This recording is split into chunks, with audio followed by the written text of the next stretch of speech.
ഹൃദയം തുറന്ന് പറഞ്ഞേ ഹല്ലേലൂയ. നമ്മൾ ഇന്നൊരു പുതിയ പുസ്തകം പഠിക്കാൻ പോവാണ്, ലേവ്യരുടെ പുസ്തകം. നമ്മളെങ്ങനെ ഇത് തുടങ്ങിയെന്നറിയാം അല്ലെ? സാധാരണഗതിയിൽ ഞാൻ ഇങ്ങനെയായിരുന്നു. ഞാൻ പറഞ്ഞുതരാം എൻ്റെ കാര്യം. നിങ്ങളുടെ കാര്യം എനിക്കറിയില്ല, നിങ്ങൾ കുറച്ചുകൂടെ ആത്മീയതയുള്ളവരായതുകൊണ്ട് വ്യത്യാസമുള്ളവരായിരിക്കും. എൻ്റെ കാര്യം ഇങ്ങനെയായിരുന്നു. ഞാൻ ബൈബിൾ വായിക്കണമെന്ന തീവ്രമായ ആഗ്രഹത്തോടെ ഉൽപ്പത്തി 1 തുടങ്ങും, ഭയങ്കര തീഷ്ണതയോടെ. എന്ന് പറഞ്ഞാൽ ഞാൻ തീർത്തിട്ടേ ഉള്ളൂ. അങ്ങനെ ഞാൻ എൻ്റെ മുൻ അനുഭവങ്ങൾ ഞാൻ പറയുകയാണ്. അപ്പൊ അങ്ങനെ വായിച്ച് ഉൽപ്പത്തിയൊക്കെ ഞാൻ വളരെ വേഗത്തിൽ വായിക്കും. എന്നിട്ട് പുറപ്പാട് ഒരു 25 ആവുമ്പം എൻ്റെ സ്പീഡ് കുറയും. 26, 27 ആവുമ്പം ഇതെന്തുവാന്ന് ഞാൻ വിചാരിക്കും. 28, 29, 30, 31, 32 ഞാനിങ്ങനെ വായിച്ചു എന്ന് വരുത്തി മറിച്ചു വിടും. എന്നിട്ട് പുറപ്പാട് പുസ്തകം എങ്ങനെയും അങ്ങ് അവസാനിപ്പിച്ചിട്ട് ഇനി അടുത്ത പുസ്തകം നന്നായിട്ട് വായിക്കണം എന്ന് വിചാരിച്ച് ലേവ്യര് തുടങ്ങി ഒരു 2 പാരഗ്രാഫ് എത്തുമ്പോൾ ഞാൻ ലേവ്യര് 27 മറിക്കും. എന്നിട്ട് സംഖ്യ തുടങ്ങും. ഇതായിരുന്നു എൻ്റെ ശീലം. അതായത് ഇത് ഞാൻ വായിക്കത്തേ ഇല്ലായിരുന്നു. എന്തുകൊണ്ടെന്നറിയാമോ?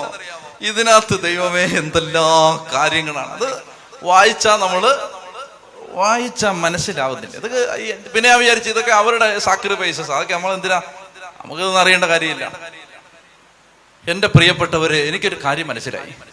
നമ്മൾ വായിക്കാതെ മറിച്ചു വിട്ടതിനകത്താണ് ഏറ്റവും അമൂല്യമായ നിധികൾ പരിശുദ്ധാത്മാവ് ഒളിച്ചു വെച്ചിരിക്കുന്നത്. അതുകൊണ്ട് അത് നമ്മൾ കിളച്ചെടുക്കാൻ പോകണം. ചെത്തി പറഞ്ഞേ ഹല്ലേലൂയ.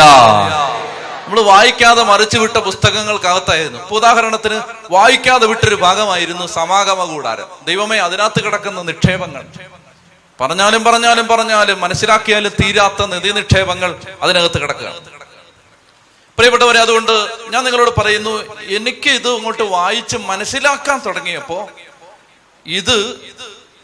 എനിക്ക് തോന്നുന്നു, ഞാൻ കഴിഞ്ഞ ആഴ്ച എന്താ പറഞ്ഞേ, ഞാൻ പറഞ്ഞു നമ്മള് വേഗത്തിൽ പോകാൻ പറ്റില്ല. ഇതിനകത്ത് ഓരോ വരിയിലും യേശുവുണ്ട്. ഈ പുസ്തകത്തിലെ ഓരോ വാക്യത്തിലും യേശുവുണ്ട്. യേശുവിനെ നമ്മൾ ഓരോ വാക്യത്തിലും കണ്ടുമുട്ടും. ഇതിനകത്ത് നിന്ന് കർത്താവ് പുറത്തു വരും. അതാണ് ലേവ്യരുടെ പുസ്തകത്തിന്റെ പ്രത്യേകത. ഈ പഴയ നിയമ ലേവ്യരുടെ പുസ്തകം നമ്മൾ വായിച്ച് അങ്ങോട്ട് തീർക്കുമ്പോൾ നമ്മൾ ഏകദേശം ഒത്തിരി വലിച്ചഴിക്കാതെ വേഗത്തിൽ തന്നെ പോകാൻ നോക്കും. പക്ഷെ ചില സ്ഥലത്ത് നമുക്ക് പോകാൻ പറ്റില്ല. അവിടെ നമ്മളിങ്ങനെ തട്ടി നിൽക്കുക. കാരണം എന്താണ്? ഒരു വാക്കിൽ ക്രിസ്തു, അടുത്ത വാക്കിൽ ക്രിസ്തു, അടുത്ത വാക്കിൽ ക്രിസ്തു, അടുത്ത വാക്കിൽ ക്രിസ്തു, അടുത്ത വാക്കിൽ ക്രിസ്തു. ഈശോയെ തട്ടിയിട്ട് നമുക്ക് കയറാൻ പറ്റില്ല. ഈശോ ഇങ്ങനെ നിൽക്കുകയാണ്. എന്നെ കണ്ടിട്ട് കൂടാ എന്ന് പറഞ്ഞ് അങ്ങനെ നിൽക്കും. അപ്പോൾ അതുകൊണ്ട് നിങ്ങൾക്കൊരു താല്പര്യമൊക്കെ വരുന്നുണ്ടോ? അതാണ് ടീച്ചേഴ്സിന്റെ ടെക്നിക്ക്. അതായത് ഈ ലേവ്യരുടെ പുസ്തകത്തിൽ നിധി കിടപ്പുണ്ട്, അമൂല്യമായ നിധി. നമ്മൾ ആ നിധികൾ കണ്ടെത്താൻ പോവുകയാണ്. അപ്പൊ അതുകൊണ്ട് ശക്തമായിട്ട് പ്രാർത്ഥിച്ച് നമുക്ക് ഇതെല്ലാം മനസ്സിലാക്കണം. കാരണം എന്താ വെച്ചാൽ നമ്മൾ വായിക്കെടുത്ത് പറഞ്ഞു പോകാം. അപ്പൊ നമുക്ക് മനസ്സിലാവും. ചിലത് ഞാൻ വേഗത്തിൽ പോകും, ചിലത് സമയമെടുത്ത് പറയുമ്പോൾ നമുക്ക് മനസ്സിലാവും അതിനകത്ത് കർത്താവ് എങ്ങനാ ഒളിഞ്ഞിരിക്കുന്നതെന്ന്. അങ്ങനെ മറനീക്കി പുറത്തു വരാൻ കാത്തിരിക്കുന്ന ഒരു ക്രിസ്തു ലേവ്യരുടെ പുസ്തകത്തിന്റെ താളുകൾക്കകത്ത് നിന്ന് നിങ്ങളെ മാടി വിളിക്കുകയാണ്. നിങ്ങൾ വരാൻ തയ്യാറാണോ? അതായത് വെളിപ്പെട്ട് വരാൻ ഈശോ ഇങ്ങനെ പഴയ നിയമത്തിനകത്ത് വീർപ്പുമുട്ടി നിൽക്കുകയാണ് ഒരു ഈശോ. ഇങ്ങനെ പുറത്തേക്ക് വരാനായിട്ട്. അതാണ് വചനം പറയുന്നത്, നിന്റെ വചനത്തിന്റെ ചുരുളഴിയുമ്പോൾ പ്രകാശം പരക്കുന്നു. ഞാൻ ലോകത്തിന്റെ പ്രകാശമാണ്, യേശുവാണ് പ്രകാശം. ആ പ്രകാശം പുറത്തു വരും. അതായത് ഈ പുസ്തകം എഴുതപ്പെട്ടത്, ലേവ്യരുടെ പുസ്തകം എഴുതപ്പെട്ടത് ഒരു പ്രത്യേക സാഹചര്യത്തിലാണ്. അല്ലെങ്കിൽ ഈ നിർദ്ദേശങ്ങളെല്ലാം ദൈവം നൽകുന്നത് ഒരു പ്രത്യേക സാഹചര്യത്തിലാണ്. ആ സാഹചര്യം എന്താണെന്ന് ചോദിച്ചാൽ, പുറപ്പാട് പുസ്തകം 32 ശ്രദ്ധിക്കുക, ചാടി അങ്ങ് നോക്കണ്ട, ശ്രദ്ധിക്കുക. പുറപ്പാട് 32 ജനം കാളക്കുട്ടിയെ ആരാധിച്ചു. പുറപ്പാട് 32 ജനം കാളക്കുട്ടിയെ ആരാധിച്ചു. അതൊരു തെറ്റായ ആരാധനയാണ്, ചെയ്യാൻ പാടില്ലാത്ത ആരാധനയാണ്. അപ്പോൾ ഈ തെറ്റായ ആരാധന നടത്തിയ ജനത്തിന് ദൈവം ശരിയായ ആരാധനയുടെ ക്രമം പഠിപ്പിച്ചു കൊടുക്കുന്നതാണ് ലേവ്യരുടെ പുസ്തകം. എന്ന് പറഞ്ഞാൽ ശ്രദ്ധിക്കുക, പുറപ്പാട് 32 ഉണ്ടായിരുന്നില്ലെങ്കിൽ ബൈബിളിൽ 27 അധ്യായങ്ങൾ കുറഞ്ഞേനെ. പുറപ്പാട് 32 ഉണ്ടായിരുന്നില്ലെങ്കിൽ ഈ 27 അധ്യായങ്ങളുടെ ആവശ്യമില്ല. പുറപ്പാട് 32 ജനം കാളക്കുട്ടിയെ ആരാധിച്ചത് കൊണ്ടാണ് ഈ ആരാധനയുടെ നിയമങ്ങളെല്ലാം ദൈവം പറഞ്ഞു കൊടുക്കുന്നത്. എന്ന് പറഞ്ഞാൽ ഈ ആരാധന ഇത് എളുപ്പമല്ല. ഇത് അവർ ദൈവത്തെ, കാളക്കുട്ടിയെ ആരാധിച്ച് ദൈവത്തെ പ്രകോപിപ്പിച്ചില്ലായിരുന്നെങ്കിൽ, ഒരു വലിയ സത്യം ഞാൻ പറഞ്ഞു തരികയാണ്, ശ്രദ്ധിക്കുക. കാളക്കുട്ടിയെ ആരാധിച്ച് ദൈവത്തെ പ്രവോക്ക് ചെയ്തില്ലായിരുന്നെങ്കിൽ ഈ ആരാധനാ വിധികളുടെ ഒന്നും ആവശ്യമില്ല. അല്ലാതെ ദൈവം നേരിട്ട് ഇറങ്ങി വരും, അവർക്ക് ദൈവത്തെ അനുഭവിക്കാം. എന്നാൽ ഈ കാളക്കുട്ടിയെ ആരാധിച്ചത് കൊണ്ടാണ് ബുദ്ധിമുട്ടുള്ള വഴികളിലൂടെ അവർ ദൈവത്തെ അനുഭവിക്കേണ്ടി വരുന്നത്. പറയുന്ന മനസ്സിലാവുന്നുണ്ടോ? ദൈവകൽപ്പന, ദൈവവചനം നമ്മൾ അനുസരിച്ചാൽ ബുദ്ധിമുട്ടുള്ള വഴികളിലൂടെ ദൈവത്തിൽ എത്തുന്നത് ഒഴിവാക്കാം. സിമ്പിളായിട്ട് പറഞ്ഞാൽ, യോനയോട് ദൈവം പറയുകയാണ്, ദൈവ ഫാനിരിക്കുന്നിടത്താണ് നിനവേ, അങ്ങോട്ട് പോടാ. അപ്പൊ യോന പറയാണ്, വയ്യ വയ്യ എന്ന് പറയത്തില്ലേ പിള്ളേര്, ഇങ്ങോട്ട് പോടാ, വയ്യ. ഓക്കെ, അപ്പൊ നീ എവിടെ പോവാ? ഞാനേ ആ ഫാനിരിക്കുന്നിടത്താണ് താർസൂസ്, അങ്ങോട്ട് പോവാ. മര്യാദയ്ക്ക് അങ്ങോട്ട് പോയാൽ മതി. അങ്ങോട്ട് പോകുന്നതാണ് യോനായിലൂടെ വെളിപ്പെടേണ്ട ദൈവിക പദ്ധതി. യോനായിലൂടെ വെളിപ്പെടേണ്ട ദൈവിക പദ്ധതി അങ്ങോട്ട് പോകുന്നതാണ്. അപ്പൊ അങ്ങോട്ട് പോകാൻ വിളിച്ചപ്പോ യോന പറയാണ്, പോവില്ല. പിന്നെ ഇങ്ങോട്ട് പോകും. പൊക്കോ. ഇങ്ങോട്ട് പോയി. പോകാൻ വേണ്ടി ഒരു കപ്പലെ കയറി. കപ്പല് കാറ്റിൽ തകർന്നു. യോന വെള്ളത്തിൽ വീണു.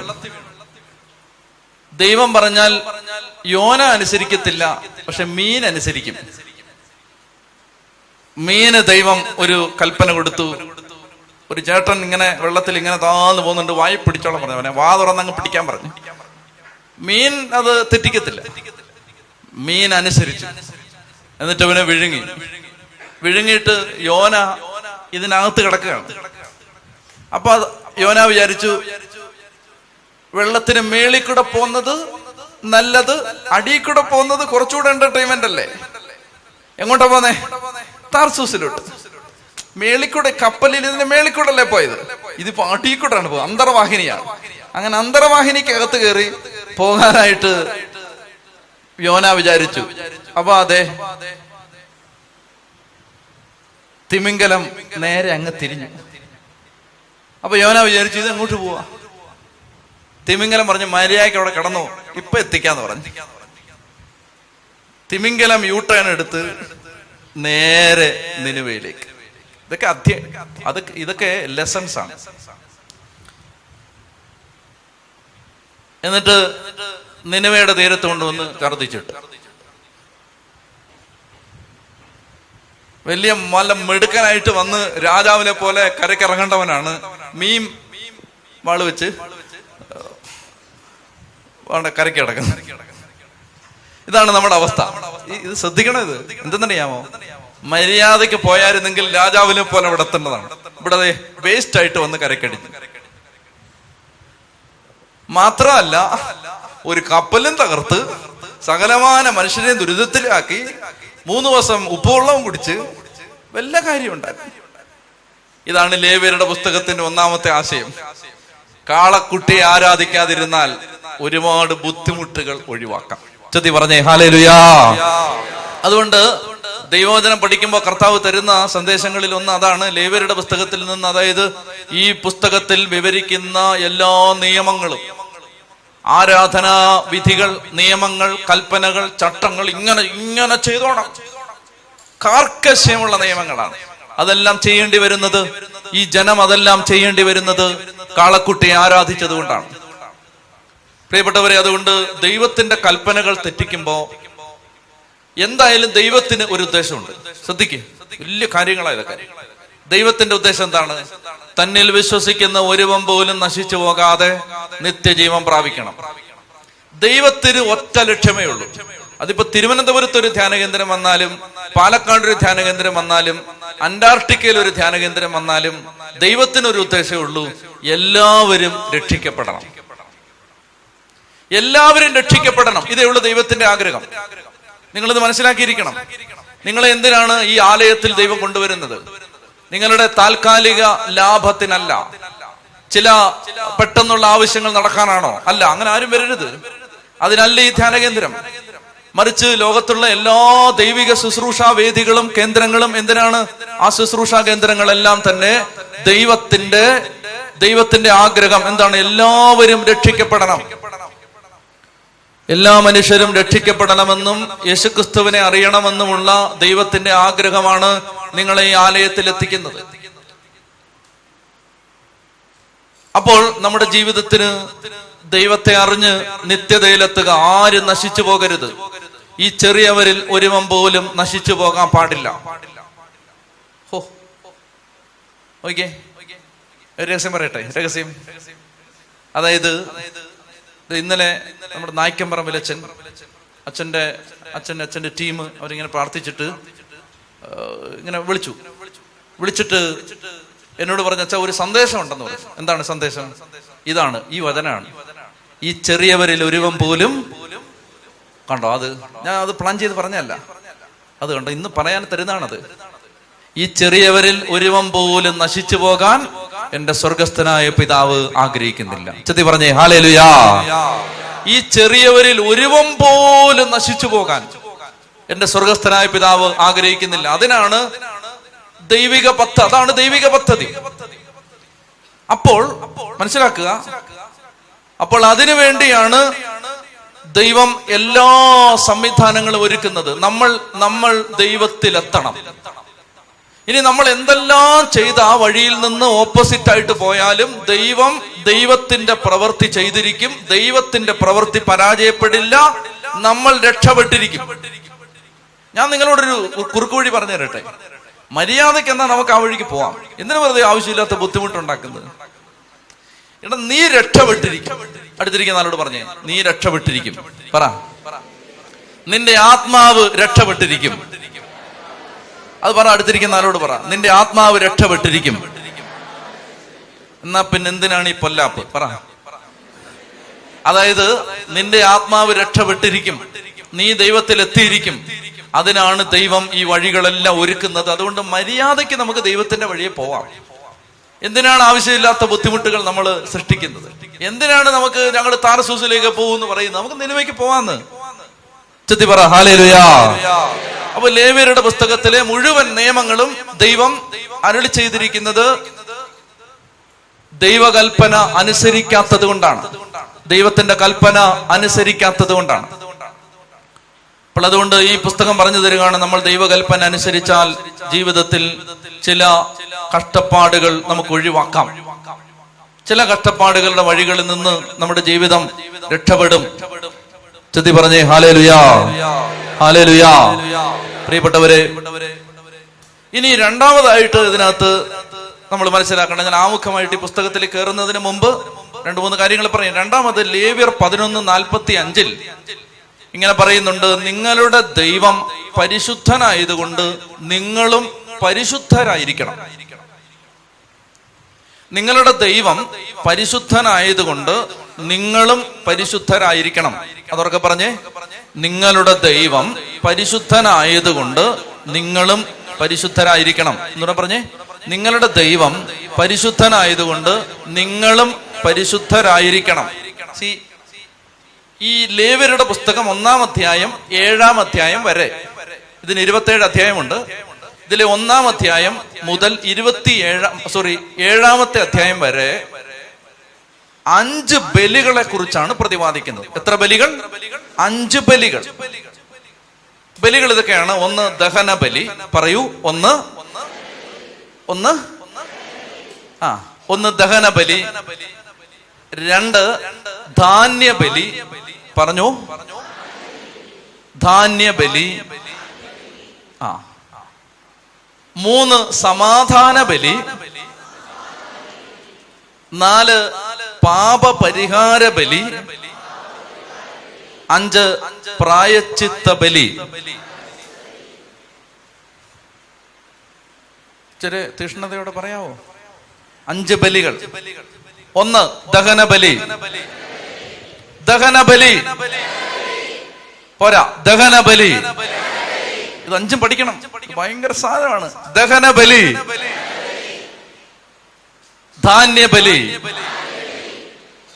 സമാധാന ബലി, പാപപരിഹാര ബലി, പ്രായശ്ചിത്ത ബലി.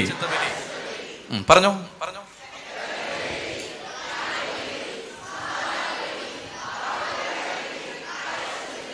ദഹനബലി, ധാന്യബലി, സമാധാന ബലി, പാപപരിഹാര ബലി, പ്രായശ്ചിത്ത ബലി. അപ്പൊ ഇത്രയുമാണ് 5 ബലികൾ. ഇത് ലേവ്യരുടെ പുസ്തകം 1-ാം അധ്യായം മുതൽ 7-ാം അധ്യായം വരെ വിവരിക്കുന്ന 5 ബലികളാണ്. മനസ്സിലാക്കിയാൽ മതി. ഓരോന്നിലേക്ക് നമ്മൾ വരും. ഇപ്പൊ ഒന്നും എഴുതാനൊന്നും പോകണ്ട, ശ്രദ്ധിച്ചിരിക്കുക. ബലി, സാക്രിഫൈസ്, അതിന് ഉപയോഗിച്ചിരിക്കുന്ന ഹീബ്രു വാക്ക് ഖുർബാൻ എന്നാണ്. കുർബാന കേട്ടിട്ടുണ്ടല്ലോ. ഖുർബാൻ എന്താണ് ആ വാക്ക്? പറയൂ. എന്താണ്? കുർബാനയല്ല, ഖുർബാൻ. പറയൂ. ഖുർബാൻ. ഖുർബാൻ എന്ന് പറയുന്ന വാക്കാണ് എന്തിനു ഉപയോഗിച്ചിരിക്കുന്നത്? എന്താണ് അതിന്റെ മലയാളം? ബലി. ബലി. ബലിക്ക് ഉപയോഗിച്ചിരിക്കുന്ന വാക്ക് ഖുർബാൻ അല്ലേ? അപ്പൊ നമുക്ക് ഈ മലയാളത്തിൽ അതിനെ ട്രാൻസ്ലേറ്റ് ചെയ്തിരിക്കുന്നത് ബലി എന്നാണ്. ബലി, ഖുർബാൻ. ഇനി നിങ്ങൾ ശ്രദ്ധിക്കേണ്ടത്, ഈ ബലി എന്ന് കേൾക്കുമ്പോ നിങ്ങൾക്കതൊരു നല്ല ഒരു ധാരണയാണോ? ബലി എന്ന് കേൾക്കുമ്പോൾ ഒരു നെഗറ്റീവായ ടോണാണോ നിങ്ങളുടെ മനസ്സിൽ കിട്ടുന്നത്? എന്താണ് ബലി? നിങ്ങൾ ബലി നടത്തണം, നിങ്ങൾ ബലി കഴിക്കണം, നിങ്ങൾ ബലി ആവണം. Is it A positive word or A negative word? അതിന്റെ ശരിക്കും സത്യം, പുണ്യമൊന്നും പറയണ്ട, സത്യം പറഞ്ഞാൽ മതി. അതായത് ഇപ്പൊ നിങ്ങളോട് ഞാൻ പറയുകയാണ്, മക്കളെ നിങ്ങളുടെ 10 തലമുറയ്ക്ക് 10 ഏക്കർ വെച്ച് ദൈവം തരാൻ പോവാണ്. അപ്പൊ നിങ്ങൾ ചാടി ആമേൻ എന്ന് പറയും. അപ്പൊ ഞാൻ നിങ്ങൾ പറയാണ്, നിങ്ങളുടെ കുടുംബം മുഴുവൻ ബലിയായി തീരാൻ പോവാണ്. അപ്പൊ നിങ്ങൾ എന്ത് ചെയ്യും? തല കുനിച്ചിരിക്കും. ഇത് നമുക്കുള്ള അല്ല, ഈ മെസ്സേജ് ഞങ്ങൾ തട്ടിക്കളഞ്ഞിരിക്കുന്നു. ബലി എന്ന് പറയുമ്പോ നമ്മുടെ മനസ്സിൽ, ഞാനൊരു ധാരണ തിരുത്തിയിട്ട് മുന്നോട്ട് പോയാൽ നല്ലത്, അതുകൊണ്ടാണ് ഇങ്ങനെ വളച്ചു കൊണ്ടിരുന്നത്. ബലി എന്ന് പറയുമ്പോൾ നമ്മുടെ മനസ്സിൽ ബലി, ആ വാക്ക്, ദാറ്റ് ഈസ് സംതിങ് നെഗറ്റീവ്. എന്നാൽ സത്യത്തിൽ ഈ ഖുർബാൻ എന്ന് പറയുന്ന വാക്കിന്റെ അർത്ഥം ആ നെഗറ്റീവായ അർത്ഥം അല്ല. ബലി ആ അർത്ഥം അല്ല, മറിച്ച് ഓഫറിങ് എന്നാണ്, സമർപ്പണം എന്നാണ്. ഓഫറിങ്, കാഴ്ച. വ്യത്യാസമുണ്ടല്ലോ. കാഴ്ച എന്ന് പറയുന്നതും ബലി എന്ന് പറയുന്നതും അർത്ഥത്തിൽ വ്യത്യാസമുണ്ട്. കാഴ്ച എന്ന് പറഞ്ഞാൽ അതിനകത്ത് ഒരു പോസിറ്റീവ് എന്താ പറയാ, അതിനകത്ത് ആ ഒരു എലമെന്റ് ഇങ്ങനെ കിടക്കുകയാണ്. കാഴ്ച. കർത്താവ് ഇതാ എന്റെ ജീവിതം ഞാനൊരു കാഴ്ചയായിട്ട് തരുന്നു. കർത്താവ് എന്റെ ജീവിതം ഞാനിതാ ഒരു ബലിയായിട്ട് തരുന്നു. അർത്ഥം വ്യത്യാസമില്ലേ? നമ്മൾ കാണുന്നത് നമ്മുടെ മനസ്സിൽ തന്നെ, ഞാനൊരു കാഴ്ചയായിട്ട് തരുവാ കർത്താവേ, ഒരു ബലിയായിട്ട് തരുവാ കർത്താവേ. വ്യത്യാസമുണ്ട്. ഖുർബാൻ എന്ന് പറഞ്ഞാൽ അത് ഒരു നെഗറ്റീവായ വാക്കല്ല. ഹീബ്രു ഭാഷയിലെ അത് വീരോചിതമായ ഒരു സമർപ്പണത്തിന്റെ വാക്കാണ്. ഒരു ചാവേറിന്റെ മനസ്സാണ് ഈ സമർപ്പണം. അതായത് അവിടെ നിരാശയില്ല, അവിടെ എന്തോ ഞാൻ പാടുപെട്ട് ചെയ്യുന്നു എന്ന ചിന്തയൊന്നുമില്ല, അവിടെ ഞാൻ ഭയങ്കര ബുദ്ധിമുട്ടി, അങ്ങനൊന്നുമില്ല. കർത്താവേ, I am offering something. Offering ആണ്, ഓഫറിങ്. ഇപ്പൊ ഒന്നാമതായിട്ട് ഈ ബലി, പിന്നെ നമ്മൾ ഇനി പറയാൻ പോവാണ് ദഹന ബലി. അയ്യോ, ദഹന ബലി അങ്ങനല്ല. ഇത് ബേൺഡ് ഓഫറിങ്. മലയാളം എന്താ അവന് പറയുന്നേ? Burned offering. ദഹന, കാഴ്ച, അങ്ങനെ പറയാവോ? ദഹന ബലി. ആ ബലി എന്ന് പറയുമ്പോ അത് പോയി. അപ്പൊ ശരിക്കും പറഞ്ഞാൽ കുരിശിലെ ബലി എന്ന് പറയുന്നതിന്റെ യഥാർത്ഥ അർത്ഥം കുരിശിലെ സമർപ്പണം. വ്യത്യാസമില്ലേ? ആ ചിന്താഗതി തന്നെ മാറിപ്പോയി. യേശു ക്രിസ്തു തന്റെ ജീവിതം കുരിശിൽ സമർപ്പിച്ചു. എന്നാ ആ വാക്ക് നമുക്ക് ഉപയോഗിക്കാതിരിക്കാൻ പറ്റില്ല. ബലി എന്ന് പറയുന്ന വാക്ക് അതിന് ചില വേദനാജനകമായ സാഹചര്യങ്ങൾ അതിന്റെ അർത്ഥത്തിലുള്ളതുകൊണ്ട് ഇതൊക്കെ കട്ടിയുള്ള കാര്യങ്ങളായിട്ട് നിങ്ങൾക്ക് തോന്നാം. പക്ഷെ ഇതെല്ലാം നമ്മൾ പഠിച്ചേ പറ്റൂ, വേറെ വഴിയില്ല. എന്താ കാര്യം എന്നറിയാമോ? ലളിതമായ കാര്യങ്ങൾ കൊണ്ട് ആത്മീയ ജീവിതം ജീവിക്കാൻ പറ്റില്ല. ആഴങ്ങൾ ഗ്രഹിക്കണം. കാരണം ആത്മാവിന് വേണ്ടത് ആഴമാണ്, ആഴം. അതുകൊണ്ട് പ്രിയപ്പെട്ട മക്കളെ, ഇതെല്ലാം പഠിക്കണം. ശ്രദ്ധിച്ചിരുന്ന് കഷ്ടപ്പെട്ട് പഠിക്കണം. ചതി പറഞ്ഞേ ഹല്ലേലൂയാ. അപ്പോൾ അതാണ് ഈ ഖുർബാൻ. ഈ ഖുർബാൻ എന്തിനാണ്? ഈ ബലികളെല്ലാം നമ്മൾ ഈ പറയുന്ന 5 ബലികൾ, ഈ 5 ഓഫറിംഗ് എന്തിനാണ് ദൈവം അത് സ്ഥാപിച്ചത്? അതിന് ഈ ഖുർബാൻ എന്ന വാക്കിന്റെ അർത്ഥത്തിൽ അടുത്തു വരിക എന്നൊരർത്ഥമുണ്ട്. അടുത്തു വരിക. ദൈവത്തെ കുറിച്ച് പറയുകയാണ്, ദൈവം പരിശുദ്ധനാണ്. ദൈവം പരിശുദ്ധനാണ്. ആ പരിശുദ്ധിയെ സമീപിക്കാൻ പാപിയായ മനുഷ്യന് പറ്റില്ല. ദൈവത്തിന്റെ പരിശുദ്ധിയെ പാപിയായ മനുഷ്യന് സമീപിക്കാൻ പറ്റില്ല, അടുത്ത് ചെല്ലാൻ പറ്റില്ല. പാപിയായ മനുഷ്യന് ദൈവത്തിന്റെ പരിശുദ്ധിയെ സമീപിക്കാൻ പറ്റാത്തത് കൊണ്ട് ദൈവം പറയുകയാണ്, നിങ്ങൾ ഇങ്ങനെ ചെയ്ത് നിങ്ങളെ തന്നെ വിശുദ്ധീകരിച്ചാൽ നിങ്ങൾക്ക് എന്റെ അടുത്തോട്ട് വരാം. അതുകൊണ്ട് ഈ കാഴ്ചകളെല്ലാം തന്നെ ദൈവത്തെ സമീപിക്കാനുള്ള വഴികളായിരുന്നു. ദൈവത്തെ സമീപിക്കാൻ, ദൈവത്തിന്റെ അടുത്ത് ചെല്ലാനുള്ള വഴികളായിരുന്നു ഈ ബലികളെല്ലാം തന്നെ. ഇനി നമുക്ക് ഒന്നാമത്തെ ബലിയിലേക്ക് പോകാം. ദഹന ബലി. നിങ്ങളുടെ ബൈബിൾ തുറക്കുക, ലേവ്യരുടെ പുസ്തകം 1-ാം അധ്യായം വായിച്ചോളുക. ഓരോ വാക്കും സെന്റൻസും നമ്മൾ ഇതിനകത്ത് ആദ്യത്തെ അധ്യായത്തെ വായിച്ചു പോവാണ്. എങ്കിലേ ഒരു സാമ്പിള് കിട്ടും. ഇതിൽ നിന്ന് ഈശോ എങ്ങനെ പുറത്തു വരും അത് നമ്മൾ കാണണ്ടേ. അങ്ങനെ കാണണമെങ്കിൽ ഓരോ വരിയും വായിച്ചു പോണം. വായിച്ചോളുക. കർത്താവ് മോശയെ വിളിച്ച് സമാഗമ കൂടാരത്തിൽ നിന്ന് പറഞ്ഞു, ഇസ്രായേൽ ജനത്തോട് പറയുക, നിങ്ങളിൽ ആരെങ്കിലും കർത്താവിന് ബലിയർപ്പിക്കാൻ വരുമ്പോൾ കാലിക്കൂട്ടത്തിൽ നിന്നോ ആട്ടിൻകൂട്ടത്തിൽ നിന്നോ ബലിമൃഗത്തെ കൊണ്ടുവരണം. ഒന്നുകൂടെ വായിച്ചേ. കർത്താവ് മോശയെ വിളിച്ച് സമാഗമ കൂടാരത്തിൽ നിന്ന് പറഞ്ഞു, ഇസ്രായേൽ ജനത്തോട് പറയുക, നിങ്ങളിൽ ആരെങ്കിലും കർത്താവിന് ബലിയർപ്പിക്കാൻ വരുമ്പോൾ കാലിക്കൂട്ടത്തിൽ നിന്നോ ആട്ടിൻകൂട്ടത്തിൽ നിന്നോ ബലിമൃഗത്തെ കൊണ്ടുവരണം.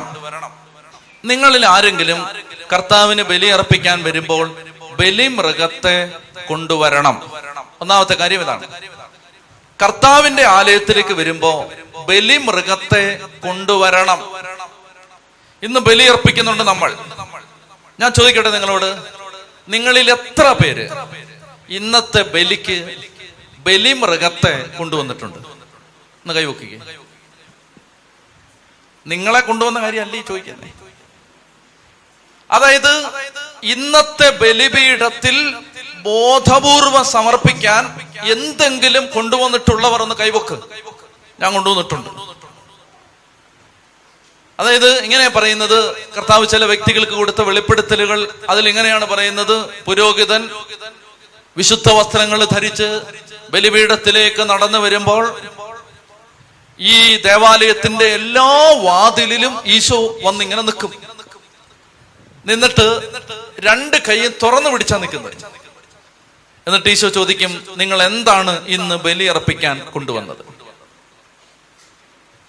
നമ്മൾ ആ ഈശോയെ കാണാതെ അങ്ങോട്ട് മാറിയെന്ന് പറഞ്ഞിട്ട് അകത്തോട്ട് പോയി നിൽക്കും.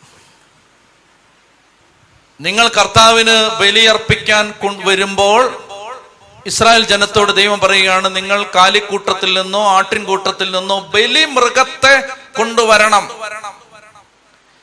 ഇനി എന്നെ ശ്രദ്ധിക്കുക, ചില തെറ്റിദ്ധാരണകൾ ഒഴിവാക്കാനുണ്ട്. ഇപ്പൊ ഉദാഹരണത്തിന് നിങ്ങളോട് ഒരാൾ പറയുകയാണ്, നിങ്ങളുടെ കുടുംബത്തിൽ ഭയങ്കര ശാപം ഉള്ളത് കൊണ്ട് നിങ്ങളൊരു 100 കുർബാന അർപ്പിച്ച് പ്രാർത്ഥിക്കുക. ഒന്നിലധികം കുർബാനകൾ അർപ്പിക്കുന്നതിൽ തെറ്റില്ല. ഒന്നിലധികം കുർബാനകൾ അർപ്പിക്കുന്നതിൽ തെറ്റില്ല. ഇപ്പൊ ഒരു നിയോഗത്തിന് വേണ്ടി 5 കുർബാന ചൊല്ലുന്നു, ഒരു തെറ്റുമില്ല അതിനകത്ത്. പക്ഷേ ഈ ബലി എന്താണെന്ന് വ്യക്തതയില്ലാതെ, ഈ ബലിയിൽ വിശ്വസിക്കാതെ, ഈ ബലിയുടെ ആന്തരികാർത്ഥം മനസ്സിലാക്കാതെ, ഈ ബലിയിൽ നടക്കുന്നതിനെ കുറിച്ച് ബോധ്യമില്ലാതെ ഒരു ക്രിയ ചെയ്യുന്നത് പോലെ നിങ്ങൾ 100 അല്ല 1,00,000 കുർബാന ചൊല്ലിച്ചാലും നിങ്ങളുടെ വീട് അതുപോലെ തന്നെ ഇരിക്കും. എന്നാൽ ഈ പുസ്തകം പഠിക്കേണ്ടതിന്റെ ആവശ്യകത ഞാൻ പറയുകയാണ്. എന്നാൽ നിങ്ങൾ ഇത് വ്യക്തമായിട്ട് മനസ്സിലാക്കിയിട്ട് ഒരു കുർബാന ബോധത്തോടെ അർപ്പിച്ചാൽ നിങ്ങളുടെ കുടുംബത്തിൽ പിന്നെ അങ്ങനെ ഒരു ബന്ധനം ഉണ്ടാവില്ല.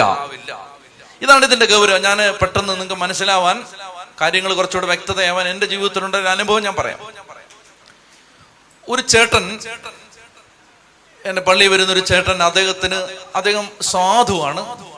അദ്ദേഹത്തിന് എന്നോട് ഭയങ്കര ഇഷ്ടമാണ്, സ്നേഹമാണ്. വയ്യാത്ത ആളാണ്. എപ്പോ ഇദ്ദേഹം ഇങ്ങനെ ഒരു സ്റ്റെപ്പ് ഇറങ്ങി വേണം ഞാൻ താമസിക്കുന്ന വീട്ടിലേക്ക് വരാൻ. അപ്പൊ ഇദ്ദേഹം റോഡിലൂടെ നടന്നു പോകുമ്പോ, റിട്ടയർഡ് ആയതേ ഉള്ളൂ, അധികം പ്രായമൊന്നുമില്ല, കഷ്ടിച്ചൊരു 56-57 വയസ്സ് അത്രേ ഉള്ളൂ. പക്ഷെ ആള് വളരെ വീക്കാണ്, ആശുപത്രി കയറി ഇറങ്ങുന്ന ആളാണ്. അപ്പൊ ഈ മനുഷ്യൻ ഇങ്ങനെ പതുക്കെ കുത്തി ഇങ്ങനെ നടന്നു പോകുന്ന ആളാണ്. അപ്പൊ അങ്ങനെ നടന്നു പോകുമ്പോ ഇദ്ദേഹത്തിന്റെ ഭാര്യയാണ് ഇദ്ദേഹത്തെ കൈയും പിടിച്ച് ഇങ്ങനെ കൊണ്ടുപോകുന്നത്.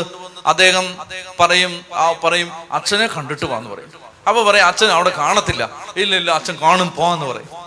ഞാൻ ഉണ്ടെങ്കിലും ഇല്ലെങ്കിലും ഈ സ്റ്റെപ്പ് ഇറങ്ങി വന്ന് ബെല്ലടിച്ച് ഞാനിവിടെ ഉണ്ടെങ്കിൽ ഞാൻ ഇറങ്ങി വരുമ്പോ എന്നോട് ചോദിക്കും, അച്ഛൻ ഭക്ഷണം കഴിച്ചോ, അച്ഛൻ ആഹാരം കഴിക്കണേ, ആരോഗ്യം നോക്കണേ, അച്ഛന് പൈസ ഞാൻ കുറച്ച് തരട്ടെ, ഇങ്ങനെയൊക്കെ പറഞ്ഞിട്ട് എന്റെ കാര്യത്തിൽ, ഞാൻ ഭക്ഷണം കഴിക്കുന്ന കാര്യത്തിൽ, എന്റെ സാമ്പത്തിക കാര്യത്തിൽ ഇതൊക്കെ ഭയങ്കര ശ്രദ്ധയാണ് ഈ മനുഷ്യൻ. എന്നിട്ട് അങ്ങനെ വന്നിട്ട് ഞാൻ പറയും, ചേട്ടാ ഒന്നും വേണ്ട, ഞാൻ ഭക്ഷണം കഴിച്ചു, എനിക്ക് ഒരു കുഴപ്പമില്ല, ഞാൻ നന്നായിട്ടിരിക്കുന്നു, കണ്ടിട്ട് എന്ത് തോന്നുന്നു എന്നൊക്കെ പറയുമ്പോ ഈ ചേട്ടൻ ഒരു സമാധാനം ഇല്ല അച്ഛാ ഞാൻ ഈ 1000 രൂപ കൂടെ വെച്ചിട്ട് പോട്ടെ. മരുന്ന് വാങ്ങിക്കാൻ കാശില്ലാത്ത ആളാണ്. അപ്പൊ ഞാൻ പറയൂ, അങ്ങനെ വെക്കരുത്, അത് വെച്ച് പോയാൽ അത് ഇവിടെ നിന്ന് തീ പിടിക്കും, ഇത് കത്തിപ്പോവും, അതിന് എടുത്തോണ്ട് പോകും. നിർബന്ധിച്ച് അവസാനം ഞാൻ പറഞ്ഞു വിടും, ഇതാണ് ഈ മനുഷ്യൻ എന്ന് പറഞ്ഞാൽ അത്രയ്ക്ക് എന്നോട് സ്നേഹം, സാധുവാണ്, ഭക്തനാണ്, പ്രാർത്ഥിക്കുന്ന ആളാണ്. പക്ഷെ ഈ വീട്ടിൽ നിന്ന് ദുരിതം മാറുന്നേയില്ല. ഈ വീട്ടിൽ നിന്ന് ദുരിതം മാറുന്നേയില്ല എന്ന് പറഞ്ഞാൽ ഈ മനുഷ്യൻ 6ാമത്തെ ആശുപത്രിയിൽ, ആലപ്പുഴ മെഡിക്കൽ കോളേജിൽ അഡ്മിറ്റഡായി. തിരുവനന്തപുരത്ത് എൻ്റെ ഒരു സ്നേഹിതൻ വഴി ഒരു ഡോക്ടറെ പരിചയപ്പെട്ടിട്ട് ആ ഡോക്ടർ ഞാൻ ഫോൺ ചെയ്ത് പറഞ്ഞപ്പോ അദ്ദേഹം പറഞ്ഞു, അച്ഛാ ഇവിടെ കൊണ്ടുപോവാ, ഞാൻ പരിശോധിക്കട്ടെ. പരിശോധിച്ചിട്ട് പറഞ്ഞു, ഒരു രക്ഷയില്ല, ഈ മനുഷ്യൻ മരിച്ചു പോത്തേ ഉള്ളൂ, കൂടിപ്പോയാൽ 1 മാസം. അപ്പൊ ആലപ്പുഴ മെഡിക്കൽ കോളേജിൽ കിടന്ന് വാവിട്ട് കരയുകയാണ്, എനിക്ക് അച്ഛനെ കാണാൻ. അപ്പൊ എന്റെ ഒരു സുഹൃത്ത് അവിടുന്ന് വിളിച്ചിട്ട് പറഞ്ഞു, ഞാനൊരു സുഹൃത്തിനെ വിളിച്ചിട്ട് പറഞ്ഞു, എടാ നിന്റെ വികാരിച്ചനെ കൊണ്ട് ഈ ചേട്ടന്റെ അടുത്ത് ചെന്ന് ആലപ്പുഴ ചെന്ന് വിശുദ്ധ കുർബാന കൊടുക്ക്, രോഗിലേപനം കൊടുക്ക്. അങ്ങനെ അവൻ പോയി വിശുദ്ധ കുർബാന, രോഗിലേപനം എല്ലാം കൊടുത്ത്, വിശുദ്ധ കുർബാന എല്ലാം കൊടുത്തിട്ട് അവൻ എന്നെ വിളിച്ചിട്ട് പറഞ്ഞു, അച്ഛനെ കാണണമെന്ന് പറഞ്ഞു, ഭയങ്കര കരച്ചില, അച്ഛാ ഒന്ന് വാച്ചാന്ന് പറഞ്ഞു. അപ്പൊ ഞാൻ വണ്ടി എടുത്ത് ആലപ്പുഴയ്ക്ക് പോകാൻ തുടങ്ങുമ്പോൾ ഞാൻ ആ വീട്ടുകാരെ വിളിച്ചിട്ട് പറഞ്ഞു, ഞാൻ അങ്ങോട്ട് വരികയാണെന്ന് പറഞ്ഞപ്പോൾ അവർ പറഞ്ഞു, വരണ്ട അച്ഛാ, ഇന്ന് ഡിസ്ചാർജ് ആണ്, ഞങ്ങൾ അങ്ങോട്ട് വരിക, വൈകുന്നേരം ഞങ്ങൾ അങ്ങോട്ട് വരും, വീട്ടിൽ വന്നാൽ മതി എന്ന് പറഞ്ഞു. ഞങ്ങൾ വീട്ടിൽ ചെന്നു, വയ്യാതെ കിടക്കാൻ പ്രാർത്ഥിച്ചു, തിരിച്ചുപോയി. ഒരു 2-3 ദിവസം കഴിഞ്ഞപ്പോ പള്ളിയിലെ ആളുകൾ എൻ്റെ അടുത്ത് പറഞ്ഞു, അച്ഛാ അവിടെ ഇങ്ങനെ മരണവീട് പോലെ അവരെല്ലാം മരിച്ചു എന്ന് തന്നെ ഉറപ്പിച്ചു വെച്ചിരിക്കുകയാണ്. മകൻ വന്നു, പള്ളി വന്നു, ആ കുടുംബത്തിന് കല്ലറയില്ല, ഇപ്പൊ ഒരു കല്ലറ പണിയണോന്ന് പറഞ്ഞു, സ്ഥലം കാണിച്ചു കൊടുത്തു, അവൻ കല്ലറ പണിഞ്ഞിട്ടു എന്ന് പറഞ്ഞാൽ the family has almost decided, concluded that he is going to die. അപ്പൊ ഈ ആള് ഉറപ്പായി, മരണവീട് പോലാണ്. ഈ വീട്ടിൽ ആളുകൾ വരുന്നു, ഇരിക്കുന്നു, പ്രാർത്ഥിക്കുന്നു, പോകുന്നു, ഈ ആളിങ്ങനെ അനങ്ങാതെ കിടപ്പുണ്ട് കട്ടില്. ഒരു രാത്രിയിൽ ഞങ്ങൾ ധ്യാനം കഴിഞ്ഞിട്ട് ഞാനും ഈ പോൾസം ബ്രദറും കൂടെ, ഞങ്ങൾ 2 പേരും കൂടെ ഈ ചേട്ടന്റെ വീട്ടിൽ പോയി. വീട്ടിൽ ചെന്നിട്ട് അപ്പൊ ഞാനിങ്ങനെ ആലോചിക്കുകയാണ്, ദൈവമേ, സാധുവായ മനുഷ്യൻ, നല്ല സ്നേഹമുള്ള മനുഷ്യൻ, എന്നോട് എന്തുമാത്രം കരുണയുള്ള ആള്, പക്ഷെ എനിക്ക് ഒന്നും സഹായിക്കാൻ പറ്റുന്നില്ലല്ലോ. ഞാൻ എന്തോരം പ്രാർത്ഥിച്ചു, കർത്താവേ, ഇത് ഈ മനുഷ്യൻ ഒരു മാറ്റമില്ല. മാത്രമല്ല ആ ദിവസങ്ങളിൽ ഈ മനുഷ്യന്റെ ഭാര്യ അവരുടെ ആമാശയത്തിൽ മുഴ, ഈ ഗോകുലത്തിൽ കൊണ്ടുവന്ന് അവിടെ സർജറി ചെയ്തിട്ട് അവര് അടുത്ത കട്ടിലെ കിടപ്പുണ്ട്. മകന്റെ പ്രത്യേകത എന്താണെന്ന് വെച്ചാൽ ഇപ്പൊ മെഡിക്കൽ എടുക്കുമ്പോൾ ഇവന്റെ ബ്ലഡിൽ ഹെപ്പറ്റൈറ്റിസ് ബി, അതുകൊണ്ട് പുറത്തു പോകാൻ പറ്റില്ല. മരുമകൾക്കൊരു ചെറിയ ജോലിയുണ്ട്, ഇദ്ദേഹം റിട്ടയർഡായ ഉദ്യോഗസ്ഥനാണ്, പക്ഷേ കടം കയറി, വീടിനകത്ത് മുഴുവൻ ഇരുട്ട്, അസ്വസ്ഥത, അന്ധകാരം, പ്രശ്നം. ഞങ്ങൾ ആ വീട്ടിൽ ചെന്നപ്പോ കർത്താവ് തന്നൊരു പ്രേരണ അനുസരിച്ച് ഞാൻ ഇങ്ങനെ അവരോട് ചോദിച്ചു, ഈ വീട്ടിലേക്ക് എന്തോരം പ്രാർത്ഥിച്ചാലും ദൈവം ഇറങ്ങി വരാത്ത എന്ത് തടസ്സമുള്ളേ? ഞാൻ എന്നിട്ട് ഒരു കാര്യം ചോദിച്ചു, ഇങ്ങനെ വല്ലതും ഉണ്ടോന്ന് ചോദിച്ചു. അപ്പൊ അവരിങ്ങനെ എൻ്റെ അടുത്ത് പറഞ്ഞു, മകനും മരുമകളും പറഞ്ഞു, അച്ഛാ അപ്പുറത്തെ മുറിയിലോട്ട് വരാൻ പറഞ്ഞു, കഥ കടച്ചു. എന്നിട്ട് എൻ്റെ അടുത്ത് പറഞ്ഞു, അച്ഛാ പേടിച്ചിട്ട് ഞങ്ങൾ പറയാത്താണ്, അപ്പൻ സാധുവാണ്, അച്ഛനോട് സ്നേഹമാണ്, അച്ഛന് ജീവനാണ്, പാവമാണ്. പക്ഷെ അപ്പന് പള്ളി മാത്രമല്ല വിശ്വാസം, വേറെ പലയിടത്തും വിശ്വാസമുണ്ട്. എന്നിട്ട് അപ്പന് എന്തെങ്കിലും ഒരു പ്രശ്നം വന്നാൽ അപ്പൻ എവിടെങ്കിലും ആഭിചാരകന്മാരുടെ അടുത്ത് പോയി എന്തെങ്കിലും ഇങ്ങനെ പ്രശ്നം വെക്കുക, നോക്കുക, എന്നിട്ട് എന്തെങ്കിലും കൊണ്ടുവരിക, വീട്ടിൽ കൊണ്ടുവന്ന് വെക്കുക. നല്ലവനാണ്, അച്ഛനോട് സ്നേഹമുള്ളവനാണ്, എനിക്ക് വേണ്ടി പ്രാർത്ഥിക്കുന്ന ആളാണ്, സാധുവാണ്, കുടുംബത്തിൽ ഉത്തരവാദിത്തമുള്ള കുടുംബനാഥനാണ്. പക്ഷേ തലക്കിട്ട് അടിയിട്ടിരിക്കുകയാണ്. എന്താ പ്രശ്നം? വിശ്വാസമില്ല. വിശ്വാസമില്ല. വിശ്വാസം പറഞ്ഞ യേശു ക്രിസ്തുവിൽ വിശ്വാസമില്ല. അതുകൊണ്ടല്ലേ പല വഴിക്ക് പോന്നെ. അങ്ങനെ വിശ്വാസമില്ലാത്തൊരു വ്യക്തി 10,000 കുർബാനയെ സംബന്ധിച്ചാലും ആ വീടിന്റെ കെട്ട് അതുപോലെ തന്നെ കിടക്കും. അങ്ങനെ വിശ്വാസമില്ലാത്തൊരു വ്യക്തി ഇനി ആരെങ്കിലും ഏതെങ്കിലും ഒരു കൊടി കെട്ടി അച്ഛനെ, അങ്ങനെയും ഇപ്പൊ ചില ആളുകൾ പറയുന്നുണ്ട്, എല്ലാ അച്ഛന്മാരും ചൊല്ലിയാൽ പറ്റില്ല, നല്ല സൂപ്പർ അച്ഛന്മാര് ചൊല്ലണം എന്നാലേ പറ്റൂ, അങ്ങനെയും അങ്ങനെയും കേട്ടിട്ടുണ്ട്. എൻ്റെ അടുത്ത് വന്ന ആളുകൾ പറഞ്ഞിട്ടുണ്ട്, അങ്ങനെയും കേട്ടിട്ടുണ്ട്. അങ്ങനെയൊക്കെയുള്ള തെറ്റിദ്ധാരണകളിൽ പെട്ടിട്ട് നിങ്ങൾ കേരളത്തിൽ ഏറ്റവും കൊടി കെട്ടി അച്ഛനെ കണ്ടുപിടിച്ച് 10,000 കുർബാനയ്ക്കുള്ള കാശ് കൊടുത്തു.